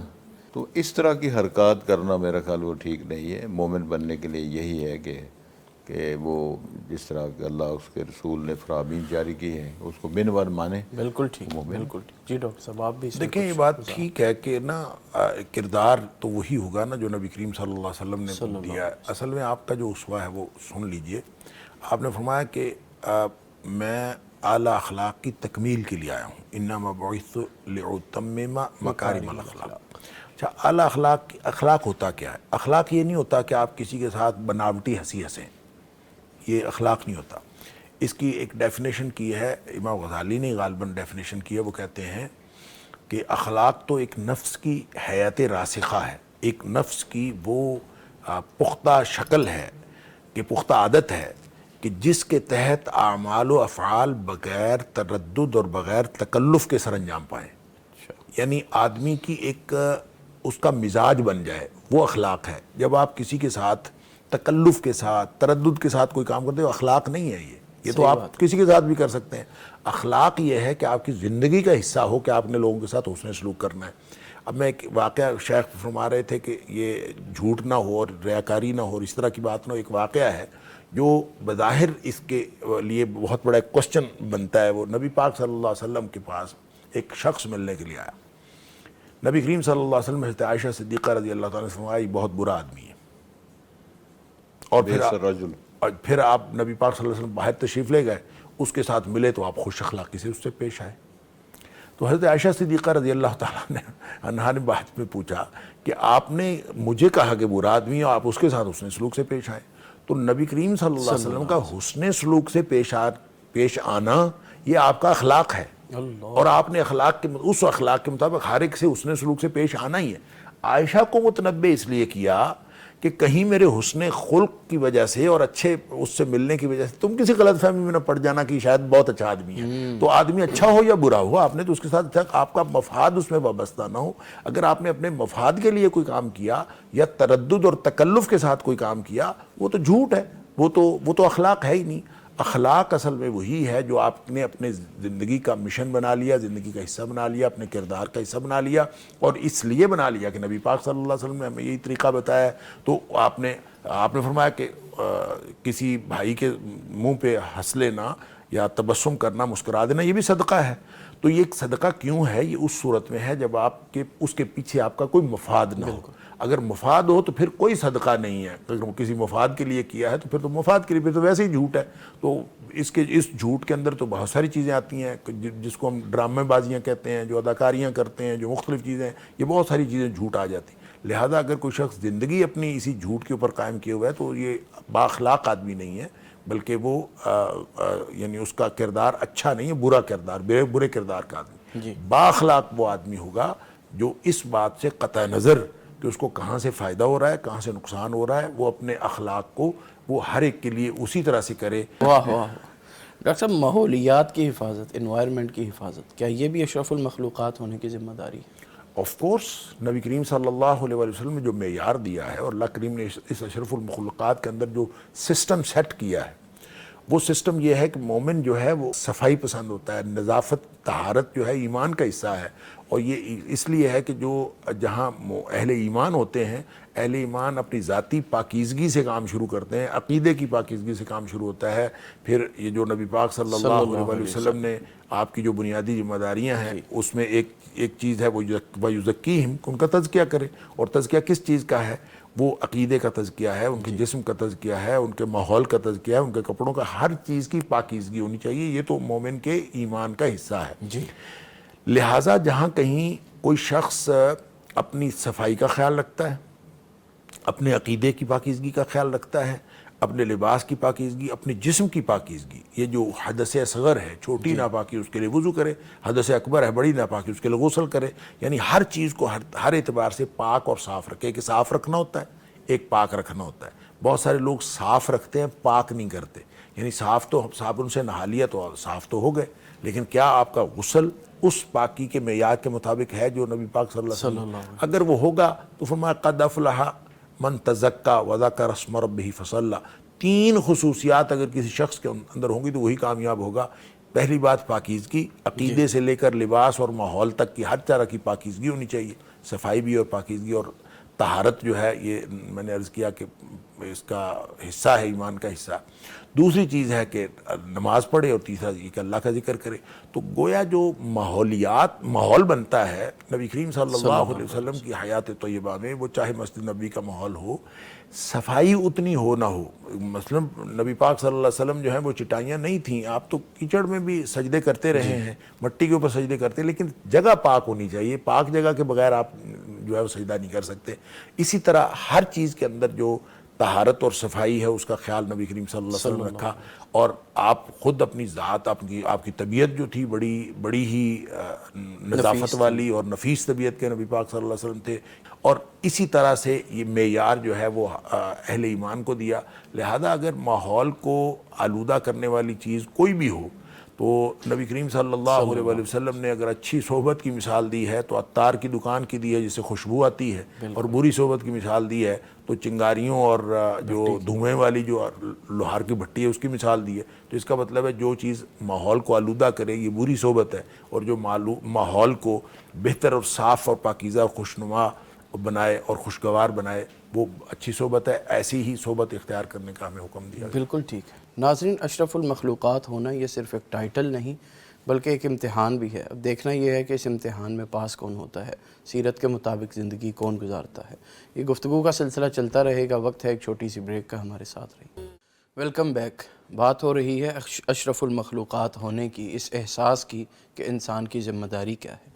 محترم قاری صاحب, اخلاق, عفو درگزر اور ہمدردی, اس کو ڈیلی لائف میں, روٹین کی زندگی میں شامل کرنا ضروری ہے. اس حوالے سے ہمارے ناظرین کو بتائیے. گزارش یہ ہے کہ بنیادی طور پہ سب سے پہلے یہ بات دیکھ رہی ہے برداشت. جی. برداشت اس طرح سے ملے جس طرح پریشر بریک نہیں ہوتی. جب تک آپ کے اندر یہ صلاحیت نہ ہو باقی کام نہیں آپ کر سکتے. صحیح بات. اور حضرت عمر فاروق رضی اللہ عنہ نمایاں صفت تھی, کان وقافاً امام القرآن. حکم آ گیا ہے درگزر کرنی ہے, حکم آ گیا ہے ہمدردی کرنی ہے. یہ فرمان ہے کہ یہ ہم نے احساس پیدا کرنا ہے. دیکھو نا احساسات تو یہ میں روزہ رکھا ہوا ہے, مجھے پیاس کا بھوک کا احساس ہوا ہے. اب میں نے غریب آدمی دیکھا ہے, مسکین آدمی دیکھا ہے, تو کم از کم میرے اندر یہ احساس پیدا ہونا چاہیے کہ جس طرح روزے کے دوران ہی میرے بھوک کا احساس آئی تو کئی دن نہیں کھانا کھایا. اور اللہ تعالیٰ نے رسول پاک سے فرمایا تعرفہم بسیماہم, فیس ریڈنگ کریں گے آپ تو پہچان جائیں گے آپ. لا یسألون الناس الحافا, وہ سوال نہیں کرتے, لیکن آپ دیکھیں گے ان کے وجود یار کپڑا پھٹا ہوا ہے, بزرگ آدمی ہے, جوتا ٹوٹا ہوا ہے, تو یہ احساس ہمدردی پیدا ہوگا. اگر آپ کا وہ احساس, وہ بیداری زندہ ہے تو اللہ کے فضل کرم سے پھر آپ کے اندر وہ جذبات پیدا ہوں گے. بالکل ٹھیک. ایک کالر شامل کریں گے. السلام علیکم ورحمۃ اللہ وبرکاتہ. وعلیکم السلام. سر میں بشیر بات کر رہا ہوں فیصل آباد سے. جی بشیر صاحب. سر ہم نے نا فطرانہ دے دیا تھا 21 رمضان کو. اچھا. تو میرے بیٹے باہر ہیں, وہ پیسے بھیجتے ہیں, وہ اپنا بھی جو آخری عشرے سعودیہ میں تو فطرانہ شروع کر دیتے ہیں. تو کل امام صاحب نے خطبے میں, جامعہ سلفیہ فیصل آباد سے امام صاحب آتے ہیں خطیب جمعہ پڑھانے کے لیے. اچھا. انہوں نے کل خطبے میں کہا جی کہ جتنے لوگوں نے پہلے افطرانہ دے دیا ہے ان کو دوبارہ دینا چاہیے. افطرانہ صرف 3 دن پہلے یا چاند دیکھ کے دینا سنت طریقہ ہے. جو لوگوں نے اسے پہلے 3 دن سے پہلے دیا ہے ان کا افطرانہ جائز نہیں ہے, وہ دوبارہ افطرانہ دے. آیا کہ اس میں ہمیں دوبارہ افطرانہ دینا, بچوں نے بھیجے اپنے پیسے سعودیہ کے حساب سے, وہ بھی ہم نے دیا, اپنا بھی دیا. تو اس کے لیے بارے میں رہنمائی فرما دیں کہ ہم دوبارہ افطرانہ دیں یا کہ وہ جائز ہے. جی شکریہ کال کرنے کے لیے. محترم ڈاکٹر صاحب. میں نے عرض کیا تھا آج سارے سوال شیخ سے پوچھیں. نہیں, بس ہم آپ کو کہیں گے, آپ کیوں کیا گئے. فرامین جاری کریں. دیکھیں یہ بات کہ اس کی لمٹ کیا ہے. 21 رمضان کو دیا گیا فطرانہ قبول نہیں ہے تو کیا 22 کو دیا گیا قبول ہے یا 24 یا 26 کو؟ اس کے لیے کوئی دلیل ہونی چاہیے. نبی اکرم صلی اللہ علیہ وسلم نے اس کا جو آخری ٹائم ہے اس کی تو وضاحت فرمائی ہے کہ عید کی نماز سے پہلے دے دینا چاہیے. البتہ یہ کتنا پہلے دیا جا سکتا ہے اس کی کوئی نبی کریم صلی اللہ علیہ وسلم نے فکس نہیں کیا. آخر پہ دینا چاہیے, رمضان کے آخر پہ, یہ تو بات ہے. اب رمضان کے آخر پہ آخری عشرہ بھی آخر پہ ہے اور آخری 2 دن بھی آخر پہ, آخری دن بھی آخر پہ ہے, تو کتنے دن ہونے چاہیے اس کے لیے ہمارے پاس کوئی دلیل نہیں ہے. نبی پاک صلی اللہ علیہ وسلم نے لمٹ نہیں کر, بس یہ کہ آخر پہ ہونا چاہیے. البتہ حدیث کے اندر وہ جو 3 دن والی بات ہے وہ اس طرح سے ثابت ہے کہ وہ جو حضرت ابو ہریرہ رضی اللہ تعالیٰ عنہ کو نبی کریم صلی اللہ علیہ وسلم نے مال کی غلے کی نگرانی پہ بٹھایا تھا, اور جو 3 دن چور آتا رہا اور شیطان انسانی شکل میں چور بن کے آتا رہا, اور نبی کریم صلی اللہ علیہ وسلم نے فرمایا اس کو پکڑ لینا, اور آپ اس کی منت سماج پہ چھوڑتے رہے. اور پھر تیسرے دن اس نے کہا کہ میں علم کی بات بتاتا ہوں, تو پھر بھی حضرت ابو ہریرہ رضی اللہ عنہ نے چھوڑ دیا, اور علم کی بات اس نے یہ بتائی کہ آیت الکرسی پڑھ لیا کرو, میں آ ہی نہیں سکوں گا. تو نبی کریم صلی اللہ علیہ وسلم نے فرمایا تھا کہ تھا وہ جھوٹا اور بات سچی کر گیا ہے. تو وہ 3 دن جو بیٹھے تھے وہ غلہ فطرانے کا غلہ تھا, فطرانہ اکٹھا ہوا تھا, فطرانے کا مال تھا. اس کا مطلب یہ ہوا کہ 3 دن سے پہلے اکٹھا کیا گیا تھا نا. جی. تو کم از کم 3 دن تو موجود رہا نبی کریم صلی اللہ علیہ وسلم کے پاس, اس کو تقسیم کیا گیا ہوگا عید سے پہلے یا عید کی رات تقسیم کیا گیا ہوگا. تو 3 دن موجود رہا, تو اس کا مطلب اس سے پہلے کیا گیا. اس سے پہلے کتنے دن کیا گیا اس کا بھی ہمارے پاس کوئی دلیل نہیں ہے کہ وہ 1 دن میں اکٹھا کیا تھا, 3 دن میں کیا تھا یا 4 دن میں کیا تھا.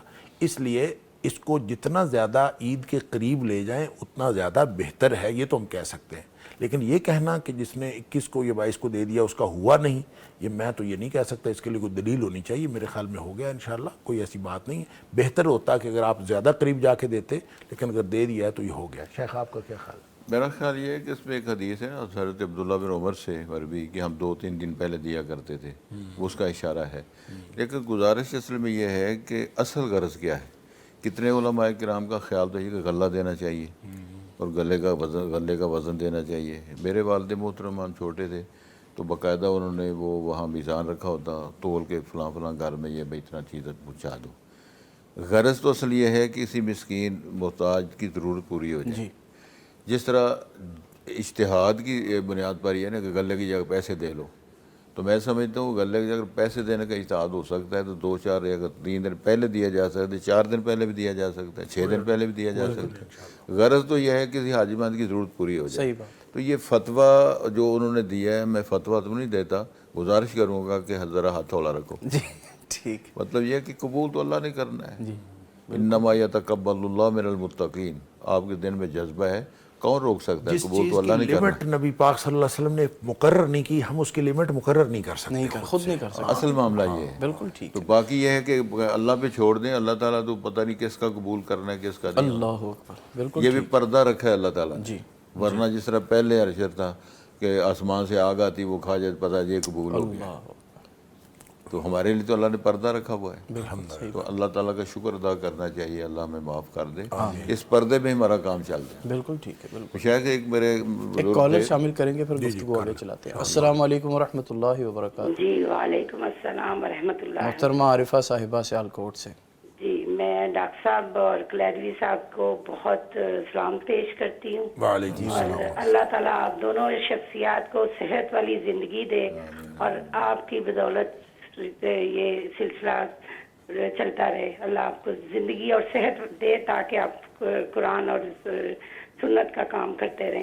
میرے 3 سوال ہیں. سب سے پہلے میں یہ پوچھوں گی کہ ابھی جو ڈاکٹر صاحب نے واقعہ سنایا، حضرت عائشہ نے جو پوچھا، حضرت عائشہ کو آپ صلی اللہ علیہ وسلم نے بولا کہ یہ شخص بہت برا ہے، تو اس کا مطلب ہے کہ اس طرح سے تنبیہ کرنے کے لیے کسی کو کوئی بات بتانا وہ غیبت میں نہیں آتا، وہ جائز ہے. دوسرا میرا سوال یہ ہے کہ اخلاقی جو گراوٹ ہمارے معاشرے میں آج کل بے تحاشا ہے اور نوجوان نسل چھوڑ کے جو ضعیف لوگ ہیں، جو دیڑھ عمر لوگ ہیں، ان میں بھی بڑا یہ مسئلہ ہے. اس کی آپ کیا سمجھتے ہیں؟ کیا ریزن ہے؟ کیا بیسک اس میں کوتاہی ہے جس کی وجہ سے یہ نتائج نکل رہے ہیں؟ اور تیسرا میں ایک اور، یہ جو ابھی تھوڑی دیر پہلے فطرانے کی بات ہو رہی تھی، ہمارے بھی ایک مسجد میں تھوڑے دنوں، یہ کل یا آج شاید مسئلہ بیان ہوا ہے، میں بھی یہی کہوں گی کہ آپ تھولا رکھو. وہ انہوں نے کہا جی اگر عید کی نماز پڑھی ہے تو ہوں تسی جمعہ نہیں پڑھنا. تو میرا خیال ہے ہمارے معاشرے کے شاید لوگ جو وہ ابھی اس سٹیج پہ نہیں پہنچے، وہ بہت ساری کیاسرائیاں ہو رہی ہیں اور بہت اس میں ایک وہ بنا ہوا ہے ایشو. اس کو بھی پلیز کائنڈلی ذرا ایڈریس کریں اور اس پہ وضاحت کریں. بہت شکریہ. بہت شکریہ کال کرنے کے لیے. جی اللہ تعالیٰ آپ کو صحت دے، تندرستی دے. دعاؤں میں ضرور سب کو یاد رکھیں. اللہ تعالیٰ آسانیاں. آمین. بہت شکریہ. بہت شکریہ. جی ڈاکٹر صاحب، پہلا تو حضرت عائشہ صدیقہ والا واقعہ جو آپ نے بیان نہیں بالکل ٹھیک ہے. وہ اس کا مطلب ہے کسی کے بارے میں تنبیہ کرنی ہو تو صرف یہ ایک موقع نہیں ہے کہ جس میں غیبت جائز ہے اور اس کو غیبت نہیں کہا جائے گا. تنبیہ کرنے کے لیے کسی نے مشورہ پوچھا ہو، کوئی رشتے وغیرہ کا مسئلہ ہو، اس موقع پہ بھی کہا جا سکتا ہے. اسی طرح جو احادیث کی جانچ پڑتال کے لیے جو رجال علیہ السلام وضاحت فرمائی تھی کہ یہ غریب آدمی ہے اور یہ ڈنڈا نہیں اپنے کندھے سے نیچے رکھتا، مطلب اس کی وضاحت فرمائی. لہٰذا بہت سارے ایسے مواقع ہیں جہاں پہ وہ بات کی جا سکتی ہے جو غیبت نہیں ہوتی. اور یہ درست انہوں نے کہا کہ ہماری بہن نے کہ یہ اس کا مطلب ہے کہ کسی کو تنبیہ کرنے کے لیے بتایا جا سکتا ہے. بالکل بتایا جا سکتا ہے. ٹھیک ہے. دوسرا سوال تھا کہ سوال کیا تھا بس، بلکہ توجہ دلانا چاہتی تھی کہ اس حوالے سے لوگوں کی رہنمائی ہو جائے. معاشرہ بالعموم اخلاقی گراوٹ کا شکار ہے. اچھا، اخلاقی گراوٹ کے شکار ہونے کی جو وجہ ہے وہ میرے خیال میں تو اس کے ساری چیزوں کے پیچھے اگر ہم قرآن سے بھی رہنمائی لیں تو لگتا یہ ہے کہ جن کا تصور آخرت دھندلا ہوتا ہے نا، ان کا اخلاق بگڑا ہوتا ہے.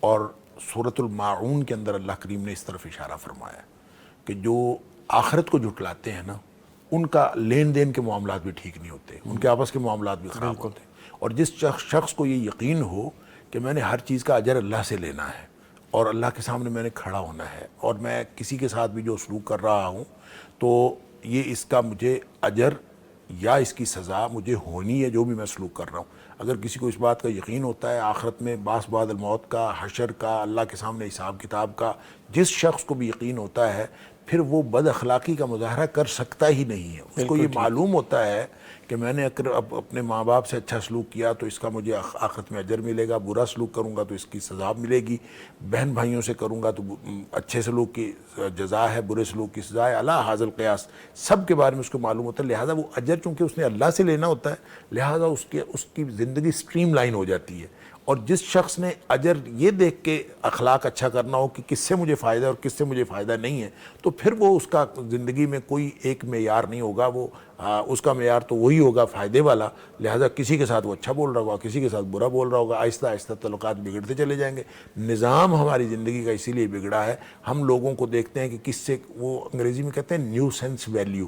بالکل ہم یہ دیکھتے ہیں کہ وہ کیسا ہے، وہ کس طرح کا ہے، مجھے کیسے سلوک. میں آپ کو یقین کریں میں ایک جگہ ہم بیٹھے تھے، میں بھی ان میں موجود تھا. ایک بزرگ جو اب اس وقت دنیا میں نہیں ہے تو وہ اٹھ کے جانے لگے تو دو تین لوگ اٹھے کہ ہم آپ کو گاڑی تک چھوڑ آتے ہیں. انہوں نے کہا نہیں حضور بیٹھیں، آپ نہ جائیں، ہمارے ساتھ نہ جائیں، آپ بیٹھے. نہیں جی ہم آپ کو گاڑی تک چھوڑ آتے. وہ نا ایک دو دفعہ یہ مکالمہ ہو تو وہ کہتا ہے اس نے نا چابی نکال کے، اس نے میں تو موٹر سائیکل پہ ہوں، میں گاڑی پہ ہوں ہی نہیں. یقین کریں شیخ خود تینوں لوگ بیٹھ گئے جو ساتھ جا رہے تھے کہ یہ تو موٹر سائیکل پہ، اس کو اب چھوڑنے کے لیے کیا جانا ہے. تو جب ہمارے اخلاق کا معیار یہ ہو کہ گاڑی والا ہے تو پھر تو ہم نے چھوڑ کے جانا ہے، اور موٹر سائیکل والا ہے تو وہ بیٹھ گئے، تو پھر یہ فلکچویشن ہر جگہ آتی رہے گی. اگر وہ گاڑی والا تھا تو آپ جانے لگے تھے، موٹر سائیکل والا ہے تو آپ بیٹھ گئے ہیں. تو یہ اس کا مطلب یہ ہے کہ آپ کا معیار کیا ہے. اگر انسان معیار ہے تو وہ چاہے پیدل آیا ہو آپ اس کو باہر تک چھوڑنے کے لیے جائیں، اور وہ گاڑی پہ آیا ہو تو یہ آپ کو اس سے فرق نہیں پڑنا چاہیے. تو لہٰذا اگر آخرت کی جواب دہی کا تصور موجود ہو تو آج کل بگاڑ کی وجہ یہی محسوس ہو رہی ہے کہ لوگوں کو اپنی آخرت یاد نہیں ہے. معاشرے میں کرپشن اسی لیے ہے، بد اخلاقی اسی لیے ہے، بدعنوانی اسی لیے ہے کہ لوگ جس کو یہ یاد ہو کہ میں نے مرنا ہے تو پھر وہ تو ایک جو ہے وہ قدم پھونک پھونک کر رکھتا ہے کہ کہیں میں پکڑا نہ جاؤں.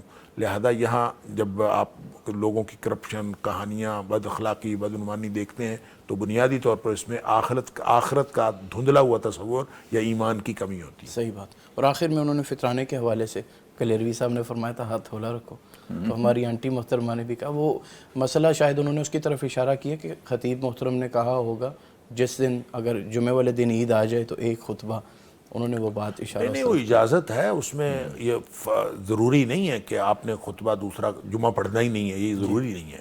اس میں سے یہ گنجائش ہے کہ یا ظہر پڑھ لے یا جمعہ پڑھ لے. ہاں جس نے جمعہ پڑھنا ہو وہ جمعہ پڑھ سکتے ہیں، جو ظہر پڑھنا چاہیں. یہ نہیں ہے کہ ظہر معاف ہے، ظہر تو پڑھنی پڑے گی. تو جمعہ معاف ہے اس دن. اگر جو جمعہ نہ پڑھنا کو خطبہ ایک ہو گیا ہے تو دوسرا خطبہ دینے کی ضرورت نہیں ہے. لیکن اگر کوئی جمعہ پڑھنا چاہے تو اس کی ممانعت نہیں ہے، اجازت ضرور ہے کہ رخصت دی ہوئی ہے جو ظہر پڑھنا چاہیں. تو اس لیے اگر عید بھی پڑھیں اور جمعہ بھی پڑھیں تو کوئی حرج نہیں ہے، کوئی گناہ نہیں ہے. کسی نے کوئی ایسا فتویٰ نہیں دیا، ایسی کوئی دلیل نہیں ہے. بہرحال اگر کسی نے یہ جذباتی طور بات کی تو اس کی بات ہی ہے، مسئلہ نہیں ہے. بالکل ٹھیک. دوسرا میں علوی صاحب سے میں اشارہ کرنا چاہتا ہوں، بعض لوگ جو ہیں وہ ہم سے مسائل پوچھیں کہ بعض ساتھی جمعہ بھی پڑھ لیتے ہیں اور ظہر بھی پڑھتے ہیں، اور پوچھا یار یہ تو تم کیا کر رہے ہو؟ جی میرا اصل میں خیال تھا اگر جمعہ قبول نہ چلو ظہر قبول ہو جائے گی، احتیاطی. تو میں کہتے یہ دونوں قبول نہیں ہوئے. بالکل صحیح. شک کا عمل جو ہے وہ قبول ہی نہیں ہے. آپ کیوں سمجھتے ہو کہ میرا جمعہ قبول نہیں ہوا؟ جس طرح ڈاکٹر صاحب پچھلے حکومتوں کا یہ پروگرام تھا کہ 5 سال سے پہلے دوسرا حج نہیں کرنا، تو کتنے بڑے جذبات پہ آ کے وہ درخواست دیتے میں نے پہلے حج نہیں کیا ہوا. سبحان اللہ. حج حالانکہ کیا ہے. تو میں اس پہ تبصرہ یہ کرنا چاہ رہا ہوں کہ فرض کریں وہ اللہ نے حج قبول کر لیا آپ کا، تو آپ درخواست دے رہے ہیں جی میرا پہلا کینسل کر دو، میں نے نیا کرنا. بہت خوبصورت بات ہے. ٹھیک ہے. اس قسم کے اقدامات بھی بد اخلاقی ہے. صحیح بات. اور وہی ہے کہ اس کا آخرت پر اور اپنے عمل پر اللہ اور اس کو یقین مانی. آج کل لوگ جھوٹا احرام باندھ کے طواف کے ہاں لیے وہ بھی چلے کر جاتے رہے ہیں, وہ بھی اسی کا یعنی ثابت کیا کہ میں محرم ہوں, حالانکہ محرم نہیں ہے, اور اللہ کے گھر پہ ثابت کر رہے ہیں, شرطے کو کہہ رہے ہیں کہ میں محرم ہوں. تو آپ اندازہ فرمائیں. سچ بولنا فرض ہے ہاں اور طواف کرنا نفل ہے. ہاں جی, نفل کے لیے فرض چھوڑ رہا ہے. جس طرح جو اسی زمانے میں بات آ گئی, کسی نے مسئلہ پوچھا جی میں نے اعتکاف کرنا ہے تو روزہ رکھنا ضروری ہے. روزہ تو فرض ہے, اعتکاف تو فرض نہیں ہے. ٹھیک ہے, اس قسم کی بھی کھچڑی پکی ہوئی ہے نا, بالکل ٹھیک, اس کی بھی اصلاح ہونی چاہیے. بالکل ٹھیک ہے. ناظرین وقت ہے ایک چھوٹی سی بریک کا, ملتے ہیں بریک کے بعد. Welcome back. پیغام قرآن سحر ٹرانسمیشن جاری ہے, آپ کی کالز لی جا رہی ہیں اور علماء کرام سے آپ کے مسائل کا حل وہ آپ کے سامنے پیش کیا جا رہا ہے. ڈاکٹر صاحب, اشرف المخلوقات ہونے کی اور اس ذمہ داری کی بات ہو رہی ہے. قرآن انسان کو بار بار غور و فکر کی دعوت دیتا ہے, تذکر کرو, تفکر کرو. اس کا اس ٹاپک سے کیا تعلق ہے؟ اللہ کریم نے جب اشرف المخلوقات انسان کو بنایا ہے تو اس کی جو تفکر کی قوت ہے اور چیزوں پر غور و فکر کرنا اور چیزوں میں امتیاز کرنا, جس کو ہم عقل کہہ رہے تھے یا کوئی آپ اس کو کہہ لیں شعور کی بات کہیں, تو اسی کی بنیاد پر تو اس کو اشرف المخلوقات کہا ہے. اور اگر یہ غور و فکر ہی نہ کرے, سوچے ہی نہ, تو گویا اس دنیا کا جو نظام چلتا ہے وہ انسان کی غور و فکر سے چلتا ہے. اسی لیے اللہ کریم نے عقیدہ صحیح کرنے کے لیے بھی فرمایا کہ زمین پر جو ہے وہ ارد گرد پھیلی ہوئی کائنات پر غور و فکر کرو, اور پھر جو عقیدہ توحید سمجھنے کے لیے قرآن سمجھنے پر بھی غور و فکر. تو جو غور و فکر نہیں کرتا اس کے لیے تو پھر تنبیہ فرمائی ہے. ایک تو یہ فرمایا کہ جو عقل والے ہیں نا جی, وہ غور و فکر کرتے ہیں. ایک تو یہ فرمایا کہ وہ غور و فکر عقل والے اولو الالباب جو ہیں وہ غور و فکر کرتے ہیں. اور اولو الالباب کون ہیں؟ وہ میں نے جیسے پہلے عرض کیا کہ جو آرگن ہے ایک برین, صرف وہ ہونا اولو الالباب ہونے کا مطلب نہیں ہے, بلکہ فرمایا الذین یذکرون اللہ قیاما وقعودا وعلی جنوبہم ویتفکرون فی خلق السماوات والارض. جو زمین و آسمان کی تخلیق میں غور و فکر کرتے ہیں اور ان میں غور و فکر کرتے ہوئے اللہ کو بھی یاد رکھتے ہیں. تو جو اللہ کو یاد رکھنا, جو اس طرح غور و فکر کرتا ہے, اس کو کائنات کی تفہیم حاصل ہوتی ہے.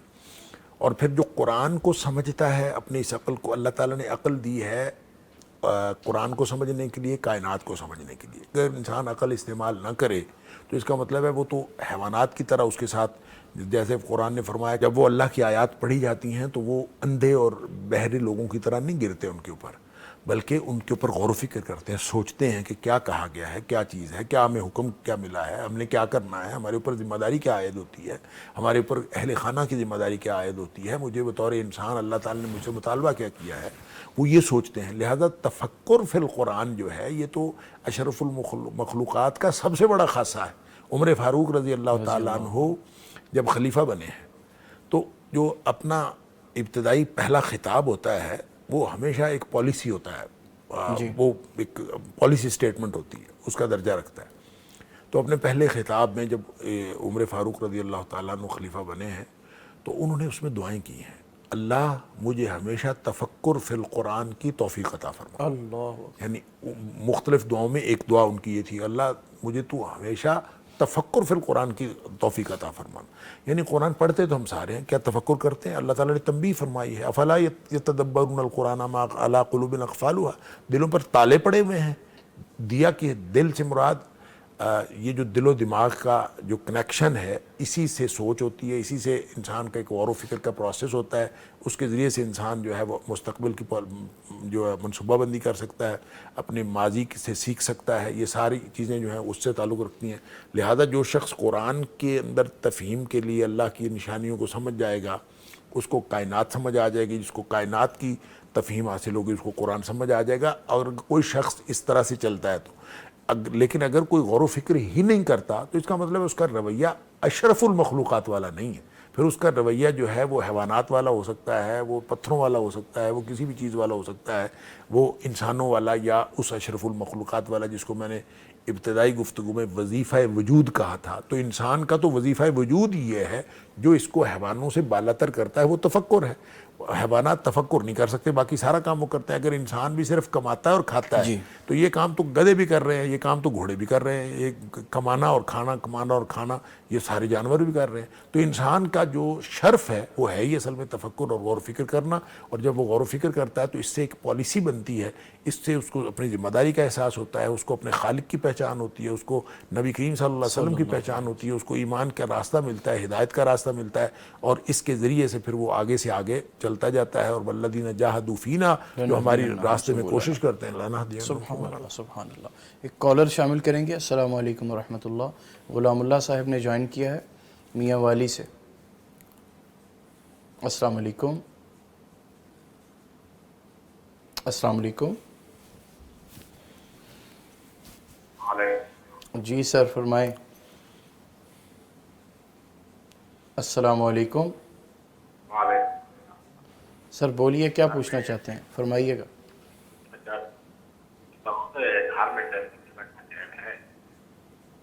سر آپ کی آواز ٹھیک نہیں آ رہی، دوبارہ پوچھیے گا۔ السلام علیکم۔ جی سر۔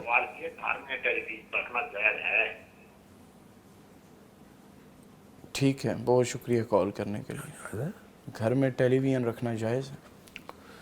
سبحان اللہ، اب تو ٹیلی ویژن کا کردار ویسے ہی ختم ہو گیا ہے، یہ تو پرانا مسئلہ رہ گیا۔ میں عرض کر دیتا ہوں، ٹیلی ویژن تو ایک ٹول ہے، اس ٹول کے اندر آپ جو بھی دیکھیں گے اصل اس چیز کا جو ہے فائدہ یا نقصان ہے۔ اگر اس ٹول کے اندر آپ میوزک سنیں گے، آپ اس کے اندر خرافات دیکھیں گے، تو یقیناً یہ گناہ ہی ہوگا۔ اب تو اتنے اس کے پازیٹیو یوزز اس کے ہیں کہ آپ اس کے اوپر اگر کوئی دروس سن رہے ہیں، آپ تلاوت سن رہے ہیں، مختلف اس طرح کی پازیٹیو چیزیں سن رہے ہیں، دیکھ رہے ہیں، تو اس کا مطلب آپ تو مطلب جو کعبۃ اللہ کا جو ہر وقت چینل چل رہا ہے آپ تلاوت والا، اور کعبہ کی نماز دکھائی جا رہی ہوتی ہے، اب اگر وہ سن رہے ہیں تو یہ سارا تو اجر بن جائے گا۔ وہ ٹول تو وہی ہے لیکن وہ اجر بن جائے گا۔ اور اس کے اندر میں پہلے بھی ایک دن واقعہ سنایا تھا کہ مجھے گلاسگو میں ایک نوجوان ملا جو گورا تھا، اور اس نے مجھے فٹ پاتھ پہ جاتے ہوئے السلام علیکم کہا، تو میں نے اس کو پکڑ لیا، میں نے کہا کہ تم مسلمان ہو؟ اس نے کہا میں ہاں مسلمان ہوں۔ 18-19 سال کا نوجوان تھا۔ اس کی خیر تفصیلی گفتگو ہوئی تو میں نے پوچھا کیوں مسلمان ہوئے ہو؟ تو اس نے کہا ٹی وی پر کعبہ دیکھ کر مسلمان ہوا ہوں۔ واہ۔ تو اس کا مطلب یہ ہے کہ یہ ٹی وی جو ہے ایک ٹول ہے، اس کے اوپر آپ ڈیپینڈ یہ کرتا ہے آپ کیا دیکھ رہے ہیں۔ تو یہ اس دور میں تو یہ مسئلہ ہوتا تھا جب ہمارے ہاتھ میں اسمارٹ فون نہیں تھا۔ اب تو اسمارٹ فون کے اوپر ٹی وی سے کہیں زیادہ، بلکہ کوئی نسبت ہی نہیں ہے کہ جو کچھ آپ کے ہاتھ میں آ گیا ہے۔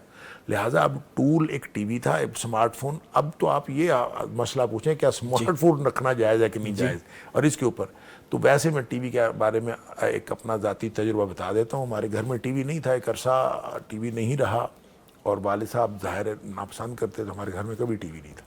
والد صاحب کے بعد بھی بہت عرصہ ٹی وی نہیں رہا، لیکن ایک دفعہ ہم چونکہ کرکٹ کھیلتے تھے اور فٹ بال وغیرہ دیکھنے کا بہت شوق تھا، تو ہم نے ایک دفعہ 14 انچ کا ایک black and white T V ہوتا تھا، مطلب میں آج بات کر رہا ہوں کوئی میرا خیال ہے کوئی 35-40 سال پرانی بات ہوگی، 35 سال تو ضرور ہوگا۔ تو ہم نے ایک 14 انچ کا black and white T V گھر میں لا کے رکھ لیا، وہ اگلے کمرے میں ہم نے رکھا ہوا تھا۔ ہم میچ ہی دیکھتے تھے عام طور پہ۔ تو والدہ محترمہ ہماری، اللہ تعالیٰ ان کی مغفرت فرمائے، انہوں نے خواب میں دیکھا، ان کو خواب میں والد صاحب ملے۔ تو وہ کہتی ہیں کہ میں اس کمرے کی لائٹ آن کرتی ہوں تو اس میں روشنی نہیں ہے، لائٹ نہیں آن ہوتی۔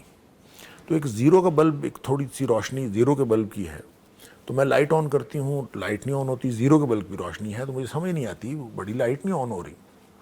تو والد صاحب ملتے ہیں، وہ فوت ہوئے کو عرصہ ہو گیا تھا، تو والد صاحب نے اس ٹی وی کی طرف اشارہ کیا اور کہا جس گھر میں یہ ڈبہ آ جائے نا، اس گھر میں صرف زیرو کی روشنی ہو سکتی ہے۔ اللہ۔ اب اس دور میں تو یہ تھا کہ آپ اگر اس کے اوپر خرافات دیکھ رہے ہیں یا کوئی ایسی چیزیں دیکھ رہے ہیں، اس ڈبے کو آپ استعمال کر رہے ہیں، تو گھر میں ظاہر ہے وہ جو نور تھا، جو روشنی تھی، وہ آپ کی ختم ہو گئی۔ اب یہ سارا کچھ اس میں آ گیا، یہ اسمارٹ فون نے ٹی وی بھی ختم کر دیا، وی سی آر ختم کر دیا، وہ کیا ہوتا تھا سی ڈی پلیئر، اور یہ ویڈیو وغیرہ سب کچھ ختم کر دیا۔ اب تو سارا کچھ اس کے اندر ہے۔ اب آپ اس کے استعمال کا پوچھیں، لہٰذا اس کے استعمال پہ اگر تو کوئی آدمی اس کا بھی نیگیٹو استعمال کرتا ہے تو یہ ٹی وی سے کہیں زیادہ برا ہے یہ، اور جس کے ہاتھ میں کیا جیب میں یہ رکھا ہوا ہے اور یہ ہاتھ میں پکڑا ہوا ہے، تو اس کا مطلب ہے اس کے جو اثرات بد ہیں وہ اس سے بچ نہیں سکتا. لیکن اگر اس کو وہ پازیٹیو یوز کر رہا ہے تو پھر انشاءاللہ وہ اجر یہ اس سے بھی لے رہا ہے. ٹی وی بھی ایک انسٹرومنٹ تھا، اب یہ اس سے کہیں زیادہ خطرناک یا فائدہ مند دونوں صورتوں میں یہ آپ کے پاس ہے. اور جیسے قرآن نے کہا تھا کہ وَنَفْسٍ وَمَا سَوَّاهَا فَأَلْهَمَهَا فُجُورَهَا وَتَقْوَاهَا، نیکی بھی برائی بھی دونوں انسان کی فطرت میں رکھی ہے، اس میں بھی نیکی اور برائی دونوں ہیں. آپ جس طرح استعمال کریں گے آپ کو اس طرح کا اجر ملے گا یا پھر اللہ تعالیٰ معاف فرمائے گناہ ہوگا. تو استعمال کے اوپر ڈیپینڈ کرتا ہے. ٹول جو ہے اٹ سیلف وہ کوئی حیثیت نہیں رکھتا نہ گناہ کی اور نہ ہی ثواب کی. بالکل ٹھیک ہے. ایک کالر شامل کریں گے. السلام علیکم ورحمۃ اللہ. سلیم صاحب نے جوائن کیا ہے، فرمائیے گا.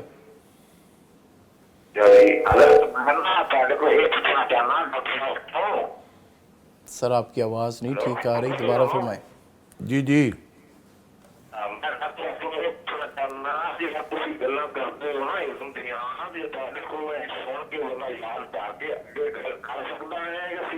بالکل آواز نہیں آ رہی، بالکل ہم سن نہیں پا رہے آپ کی آواز. سوال کیا ہے آپ کا؟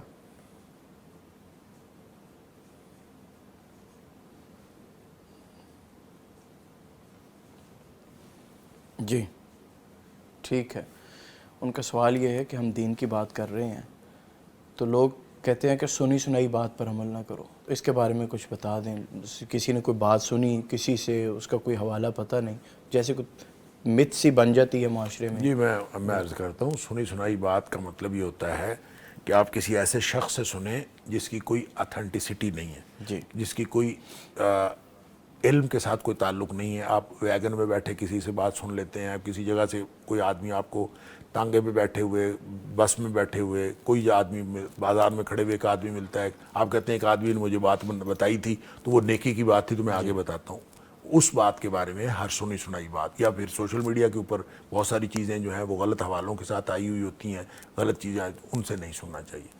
جہاں تک پیغام ٹی وی جیسے ادارے ہیں تو ہمارے یہاں ریسرچ کی پوری ٹیم ہے. ایک تو یہاں پہ جو بیٹھتے ہیں، ہم تو خیر طالب علم ہیں، لیکن جو مفتیان کرام یہاں پہ بیٹھتے ہیں، جو علماء کرام آتے ہیں، سارے کے سارے مستند علماء کرام ہوتے ہیں الحمدللہ. اور ان کی جو گفتگو ہے، ان کی بات کہیں بھی کتاب و سنت کے عین مطابق ہوتی ہے. ایک تو یہ بات، یہ سنی سنائی باتوں میں نہیں آتا، ایک بات. دوسرا یہ ہے کہ جو پیغام ٹی وی کی ایک ریسرچ ٹیم ہے اس کے پیچھے، وہ بیک اینڈ پہ وہ کام کر رہی ہوتی ہے، اور جو گفتگو یہاں آن ایئر جاری ہوتی ہے اس کو بھی مانیٹر کیا جا رہا ہوتا ہے. اگر کسی کے منہ سے کوئی ایسی بات نکل جائے جو جس کا حوالہ درست نہ ہو، جو حدیث کے مطابق نہ ہو، قرآن کے مطابق نہ ہو، اس کو کاٹ دیا جاتا ہے اور اس کے اوپر گرفت کی جاتی ہے. یہ ایک بہت اچھا یہاں ریسرچ کا، تحقیق کا ایک پورا نظام الحمدللہ ہمارے پیغام ٹی وی موجود ہے. اس لیے پیغام ٹی وی کے پلیٹ فارم پہ اگر کوئی بات کی جائے تو انشاءاللہ وہ اتھینٹک ہے، یہ سنی سنائی بات نہیں ہے. بالکل ٹھیک. ڈاکٹر صاحب، انسان اپنی زندگی کو اللہ تعالیٰ کے ہاں کامیاب کیسے بنا سکتا ہے؟ اللہ کے ہاں کیسے کامیاب بنا سکتا ہے؟ جیسے اللہ نے حکم دیا ہے اپنے نبی کریم صلی اللہ علیہ وسلم کو بندگی کرنے کا، ویسی بندگی کر لے تو وہ کامیاب ہو سکتا ہے. اس میں کوئی لمبی چوڑی سائنس تو ہے نہیں. کہ دیکھیں نبی کریم صلی اللہ علیہ وسلم کو اللہ تعالیٰ نے ساری تفصیلات دے کے بھیج دیا، اور ہمارے ذمہ صرف یہ حکم لگایا کہ وما آتاکم الرسول فخذوہ وما نہاکم عنہ فانتہوا. اللہ کے رسول صلی اللہ علیہ وسلم جو تمہیں دیں وہ لے لو، اور جس سے منع کریں وہ رک جاؤ. پورا دین اسی کے اندر آ گیا. اب ہمیں جو بھی مسئلہ درپیش ہو، ہمیں نبی کریم صلی اللہ علیہ وسلم کی ذات اقدس کی طرف دیکھنا چاہیے. جس بات کا انہوں نے حکم دیا وہ کرنا ہے، جس سے منع کیا ہے اس سے رک جانا ہے. اور جس کے بارے میں انہوں نے کچھ نہیں فرمایا، اس کا مطلب ہے اس کا تعلق پھر اپنی نیت اور احوال کے اوپر. مثال کے طور پر نبی کریم صلی اللہ علیہ وسلم نے جہاز کے سفر کے بارے میں کچھ نہیں فرمایا، جہاز پہ سفر کرنا ہے کہ نہیں کرنا. تو اس کا مطلب یہ ہوگا کہ جو شخص جہاز پہ سفر جس مقصد کے لیے کرے گا وہ اس وجہ سے وہ سفر ثواب بھی بن سکتا ہے اور سفر گناہ بھی بن سکتا ہے. جیسے ابھی میں ٹول کی بات کر رہا تھا، لہذا نبی پاک صلی اللہ علیہ وسلم پورا دین جو ہے وہ سمجھا دیا ہے، اس میں کوئی کمی نہیں چھوڑی. اور قیامت تک کے لیے ہر وہ بات جس کا تعلق اللہ کے قریب کر دینے کا تھا وہ بھی بتا دی ہیں، جو اللہ سے دور کر. نبی پاک صلی اللہ علیہ وسلم کا فرمان مجھے یاد آیا، آپ نے فرمایا تھا کہ ما ترکت شیئا، میں نے کوئی ایک بھی چیز ایسی نہیں چھوڑی، یقربکم الی اللہ ویبعدکم من النار، جو تمہیں اللہ کے قریب کر سکتی تھی اور جہنم سے دور کر سکتی تھی، الا امرتکم بہ، مگر میں نے اس کے تمہیں حکم دے دیا ہے. اور میں نے کوئی چیز ایسی نہیں چھوڑی تمہیں اللہ سے دور کر سکتی ہو اور جہنم کے قریب کر سکتی ہو، الا نہیتکم عنہ، مگر میں نے اس سے منع کر دیا۔ اب پورا دین اللہ کے رسول صلی اللہ علیہ وسلم کے دیے ہوئے حکم اور آپ کی منع کردہ چیزیں ہیں، اگر انسان اس پہ عمل کر لے گا تو انشاءاللہ دنیا میں بھی کامیاب ہے اور آخرت میں بھی کامیاب ہے۔ بالکل ٹھیک۔ ناظرین، پیغام ٹی وی آپ کے سامنے ہر روز کسی نہ کسی اہم ٹاپک پر اسکالرز کو بلاتا ہے اور گفتگو ہوتی ہے۔ یہ سلسلہ جاری رہے گا رمضان کے آخری دن تک، جب تک رمضان ہے تب تک انشاءاللہ سحر ٹرانسمیشن ہے۔ آج اشرف المخلوقات ہونے کا احساس اور انسان کی ذمہ داری کیا ہے، اس سلسلے میں گفتگو ہوئی پروفیسر ڈاکٹر محمد حماد لکھوی حفظہ اللہ، وہ ہماری رہنمائی کے لیے ہمارے ساتھ، پروفیسر قاری محمد سعید کلیروی حفظہ اللہ، وہ ہمارے ساتھ ہیں، دونوں ماشاءاللہ مستند علماء ہیں۔ ڈاکٹر صاحب میں آپ کا شکریہ ادا کرتا ہوں پیغام ٹی وی ٹائم دینے کا۔ محترم پروفیسر قاری محمد سعید کلیروی صاحب ابھی اس حوالے سے آپ کے سامنے کچھ گفتگو فرمائیں گے، اس کے بعد اختتامی دعا ہوگی، اس ٹرانسمیشن کا بھی اختتام ہوگا۔ جی پروفیسر صاحب۔ ٹھیک۔ بسم اللہ الرحمن الرحیم، وباللہ توفیق وعلی اللہ تکلان والیہ المآب۔ اللہ رب العزت نے انسانوں کی رہنمائی کے لیے سلسلہ نبوت اور رسالت بنایا اور جناب آدم علیہ السلام کی تخلیق فرمائی اور ان سے حکماً فرمایا کہ فَإِمَّا يَأْتِيَنَّكُم مِّنِّي هُدًى فَمَن تَبِعَ هُدَايَ فَلَا خَوْفٌ عَلَيْهِمْ وَلَا هُمْ يَحْزَنُونَ، کہ میں نے انسانوں کو پیدا کر دیا ہے لیکن اس کو مطلق العنان نہیں چھوڑا، میری طرف سے رہنمائی آیا کرے گی، نبوت، رسالت، کتابوں، صحیفوں کی شکل میں۔ جو لوگ اس کو فالو کرتے رہیں گے وہ کامیاب ہوں گے، جو لوگ اس کی مخالفت کریں گے وہ لوگ ناکام ہوں گے۔ اور اللہ رب العزت نے ایک ایسا خوبصورت نظام بنایا ہے، مالک یوم الدین، جزا کے دن کا مالک۔ تو وہ جزا اور سزا کا ایک نظام ایسا خوبصورت اور باریک نظام ہے جس میں فرمایا ہے وَنَضَعُ الْمَوَازِينَ الْقِسْطَ لِيَوْمِ الْقِيَامَةِ، ہم قیامت کے دن میزان عدل قائم کریں گے، ترازو رکھیں گے، یعنی حساب یوم القیامہ، قیامت کے دن حساب کے لیے ہم ترازو جب قائم کریں گے تو ظاہر ہے اس میں ان بندوں کے اعمال اور ان کے اقوال۔ امام بخاری رحمہ اللہ نے باب قائم کیا ہے وَنَضَعُ الْمَوَازِينَ الْقِسْطَ لِيَوْمِ الْقِيَامَةِ وَأَنَّ أَعْمَالَ بَنِي آدَمَ وَأَقْوَالَهُمْ يُوزَنُ، بندوں کے اقوال بھی اور اعمال بھی یہ تولے جائیں گے۔ اور اللہ تعالیٰ نے ایسا باریک نظام بنایا ہے وَمَن يَعْمَلْ مِثْقَالَ ذَرَّةٍ خَيْرًا يَرَهُ وَمَن يَعْمَلْ مِثْقَالَ ذَرَّةٍ شَرًّا يَرَهُ، ایک ذرے کے وزن کے برابر بھی خیر ہوگی وہ بھی انسان دیکھ لے گا، اور اگر ذرے کے وزن کے برابر شر ہوگی وہ بھی اس کو پتہ چل جائے گا۔ جس طرح ارشاد ہوتا ہے نا مَا يَلْفِظُ مِن قَوْلٍ إِلَّا لَدَيْهِ رَقِيبٌ عَتِيدٌ، جو بھی تلفظ ہوتا ہے انسان بولتا ہے وہ ریکارڈ ہو رہا۔ اللہ رب العالمین کرامن کاتبین یعلمون ما تفعلون، وہ لکھ رہے ہیں، تلفظ، عمل وہ جو کیا جا رہا ہے وہ لکھا جا رہا ہے۔ ایک اشارہ ہے بڑا خوبصورت، نیت المومن خیر من عملہ، کہ مومن کی نیت اس کے اعمال سے خیر ہے، بہتر ہے، اچھی ہوتی ہے۔ حضرت امام بخاری رحمہ اللہ نے جب اس کتاب کی تدوین فرمائی اور اس کی تالیف فرمائی تو سب سے پہلی حدیث وہ وہاں یہ رقم فرمائی ہے، رسول پاک نے فرمایا انما الاعمال بالنیات، تمہارے سارے جتنے اعمال ہیں، معاملات ہیں، اس کا دار و مدار تمہاری نیتوں پر ہے۔ ایک اور اشارہ قرآن مجید فرمایا کل کل یعمل علی شاکلتہ، آپ کہیں فرما دیں اے رسول کریم علیہ السلام، ہر بندہ بڑے ڈھب اپنے نیت کے مطابق کام تو سارے کر رہے ہیں۔ آپ دیکھیں نا، ایک رات کو قیام کر رہا ہے، ایک رات کو چوری کے لیے نکل رہا ہے، ایک اللہ تعالیٰ کو راضی کرنے کے لیے، ایک اللہ کی بغاوت کے لیے نکل رہا ہے۔ جس طرح فرمایا نا لا یستوی اصحاب النار و اصحاب الجنہ، اصحاب الجنۃ هم الفائزون، برابر نہیں ہیں دونوں،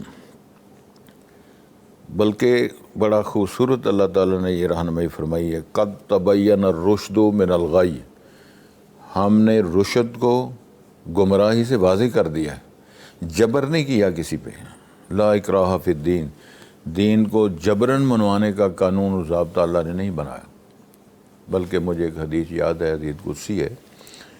اللہ کے رسول نبی مکرم صلی اللہ علیہ وسلم نے ارشاد فرمایا، اللہ کی طرف سے ارشاد ہوتا ہے، لو ان اولکم و آخرکم و انسکم و جنکم علی اتقى قلب رجل واحد منکم ما زاد فی ملکی شیئا۔ اگر تمہارے پہلے پچھلے جن انسان سارے کے سارے کسی انتہائی متقی شخص کی طرح ساری کائنات ہو جائے تو ارشاد ہوتا ہے ما زاد فی ملکی شیئا، میری بادشاہ میں کوئی تم اضافہ نہیں کر سکتے، مجھے کوئی فائدہ نہیں۔ لو ان اولکم و آخرکم و انسکم و جنکم علی اشقى قلب رجل واحد منکم ما نقص فی ملکی شیئا، تمہارے پہلے پچھلے جن انسان سارے کے سارے بد سے بدتر ہو جائیں، میری بادشاہت میں کوئی کمی نہیں آئے گی۔ اب مسئلہ کیا ہے؟ من یعمل مثقال ذرۃ خیرا یرہ ومن یعمل مثقال ذرۃ شرا یرہ، لیس الانسان الا ما سعی لہا ما کسبت وعلیہا ما اکتسبت۔ پروگرام یہی ہے کہ جس نے خیر کرنی ہے اس نے اس کی جزا پانی ہے، جس نے شر ہے اس کی سزا پانی ہے۔ تو یہ اللہ تعالیٰ نظام عدل، عادلانہ نظام ہے کہ جن کے پھر وزن بھاری ہو جائیں گے، یعنی نیکیاں ان کے اعمال خیر اچھے ہو جائیں گے، وہ لوگ کامیاب و پاس ہو جائیں گے۔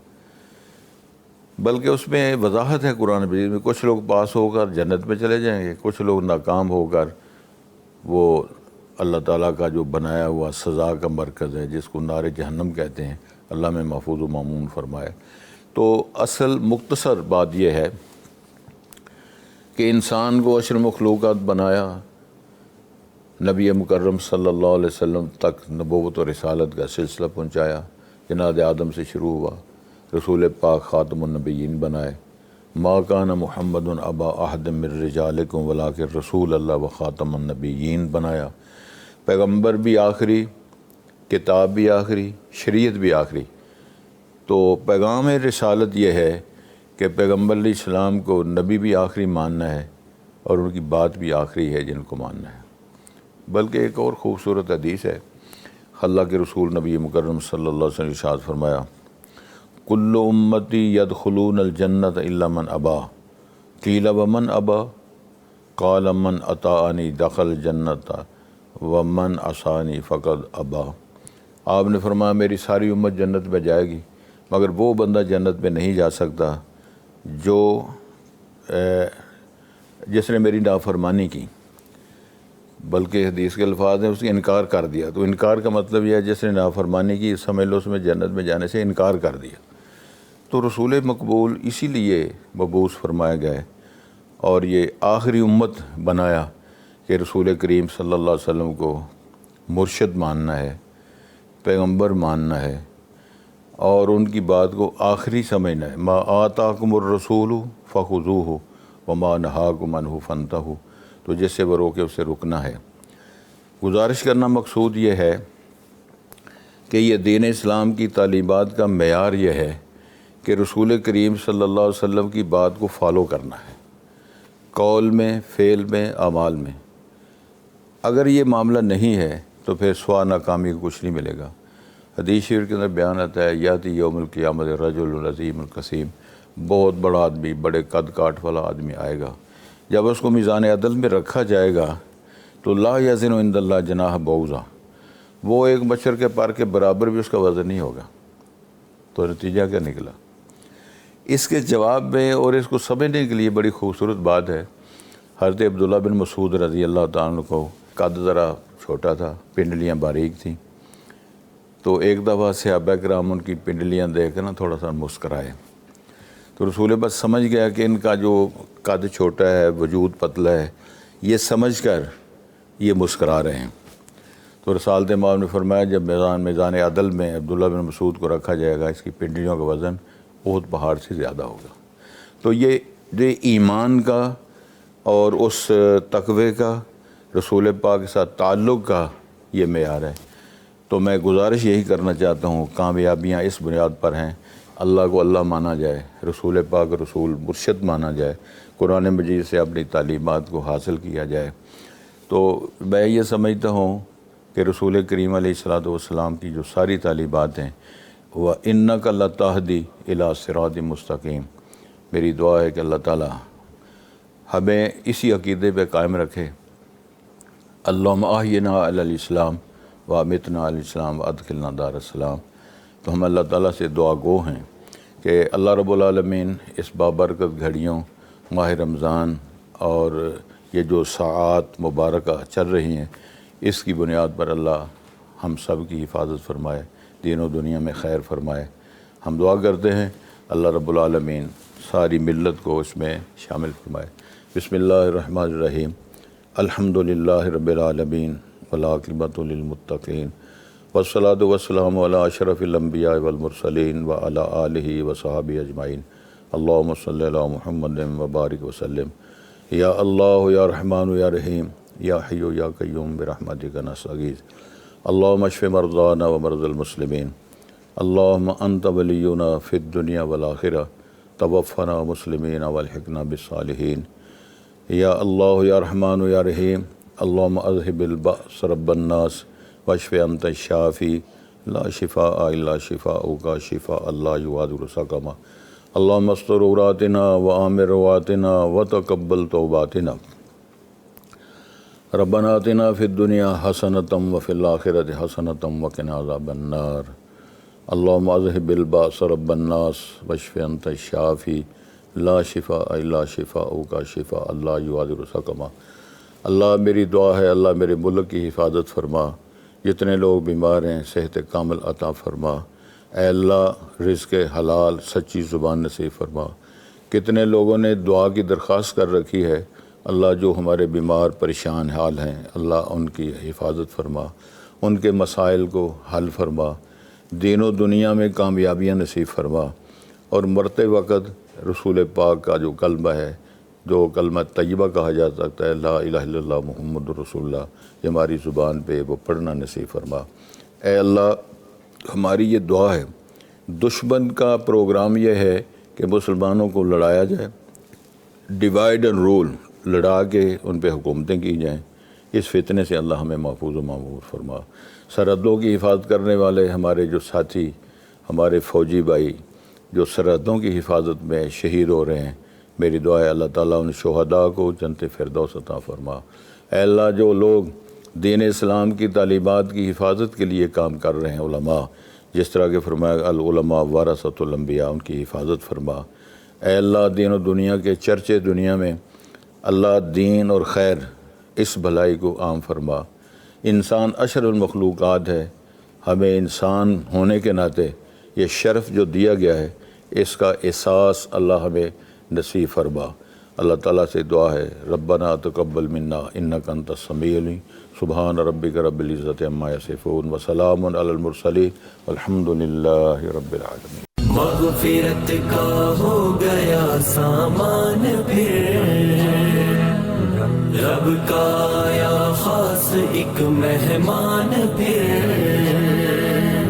مغفرت کا ہو گیا سامان پھر، رب کا آیا خاص ایک مہمان پھر.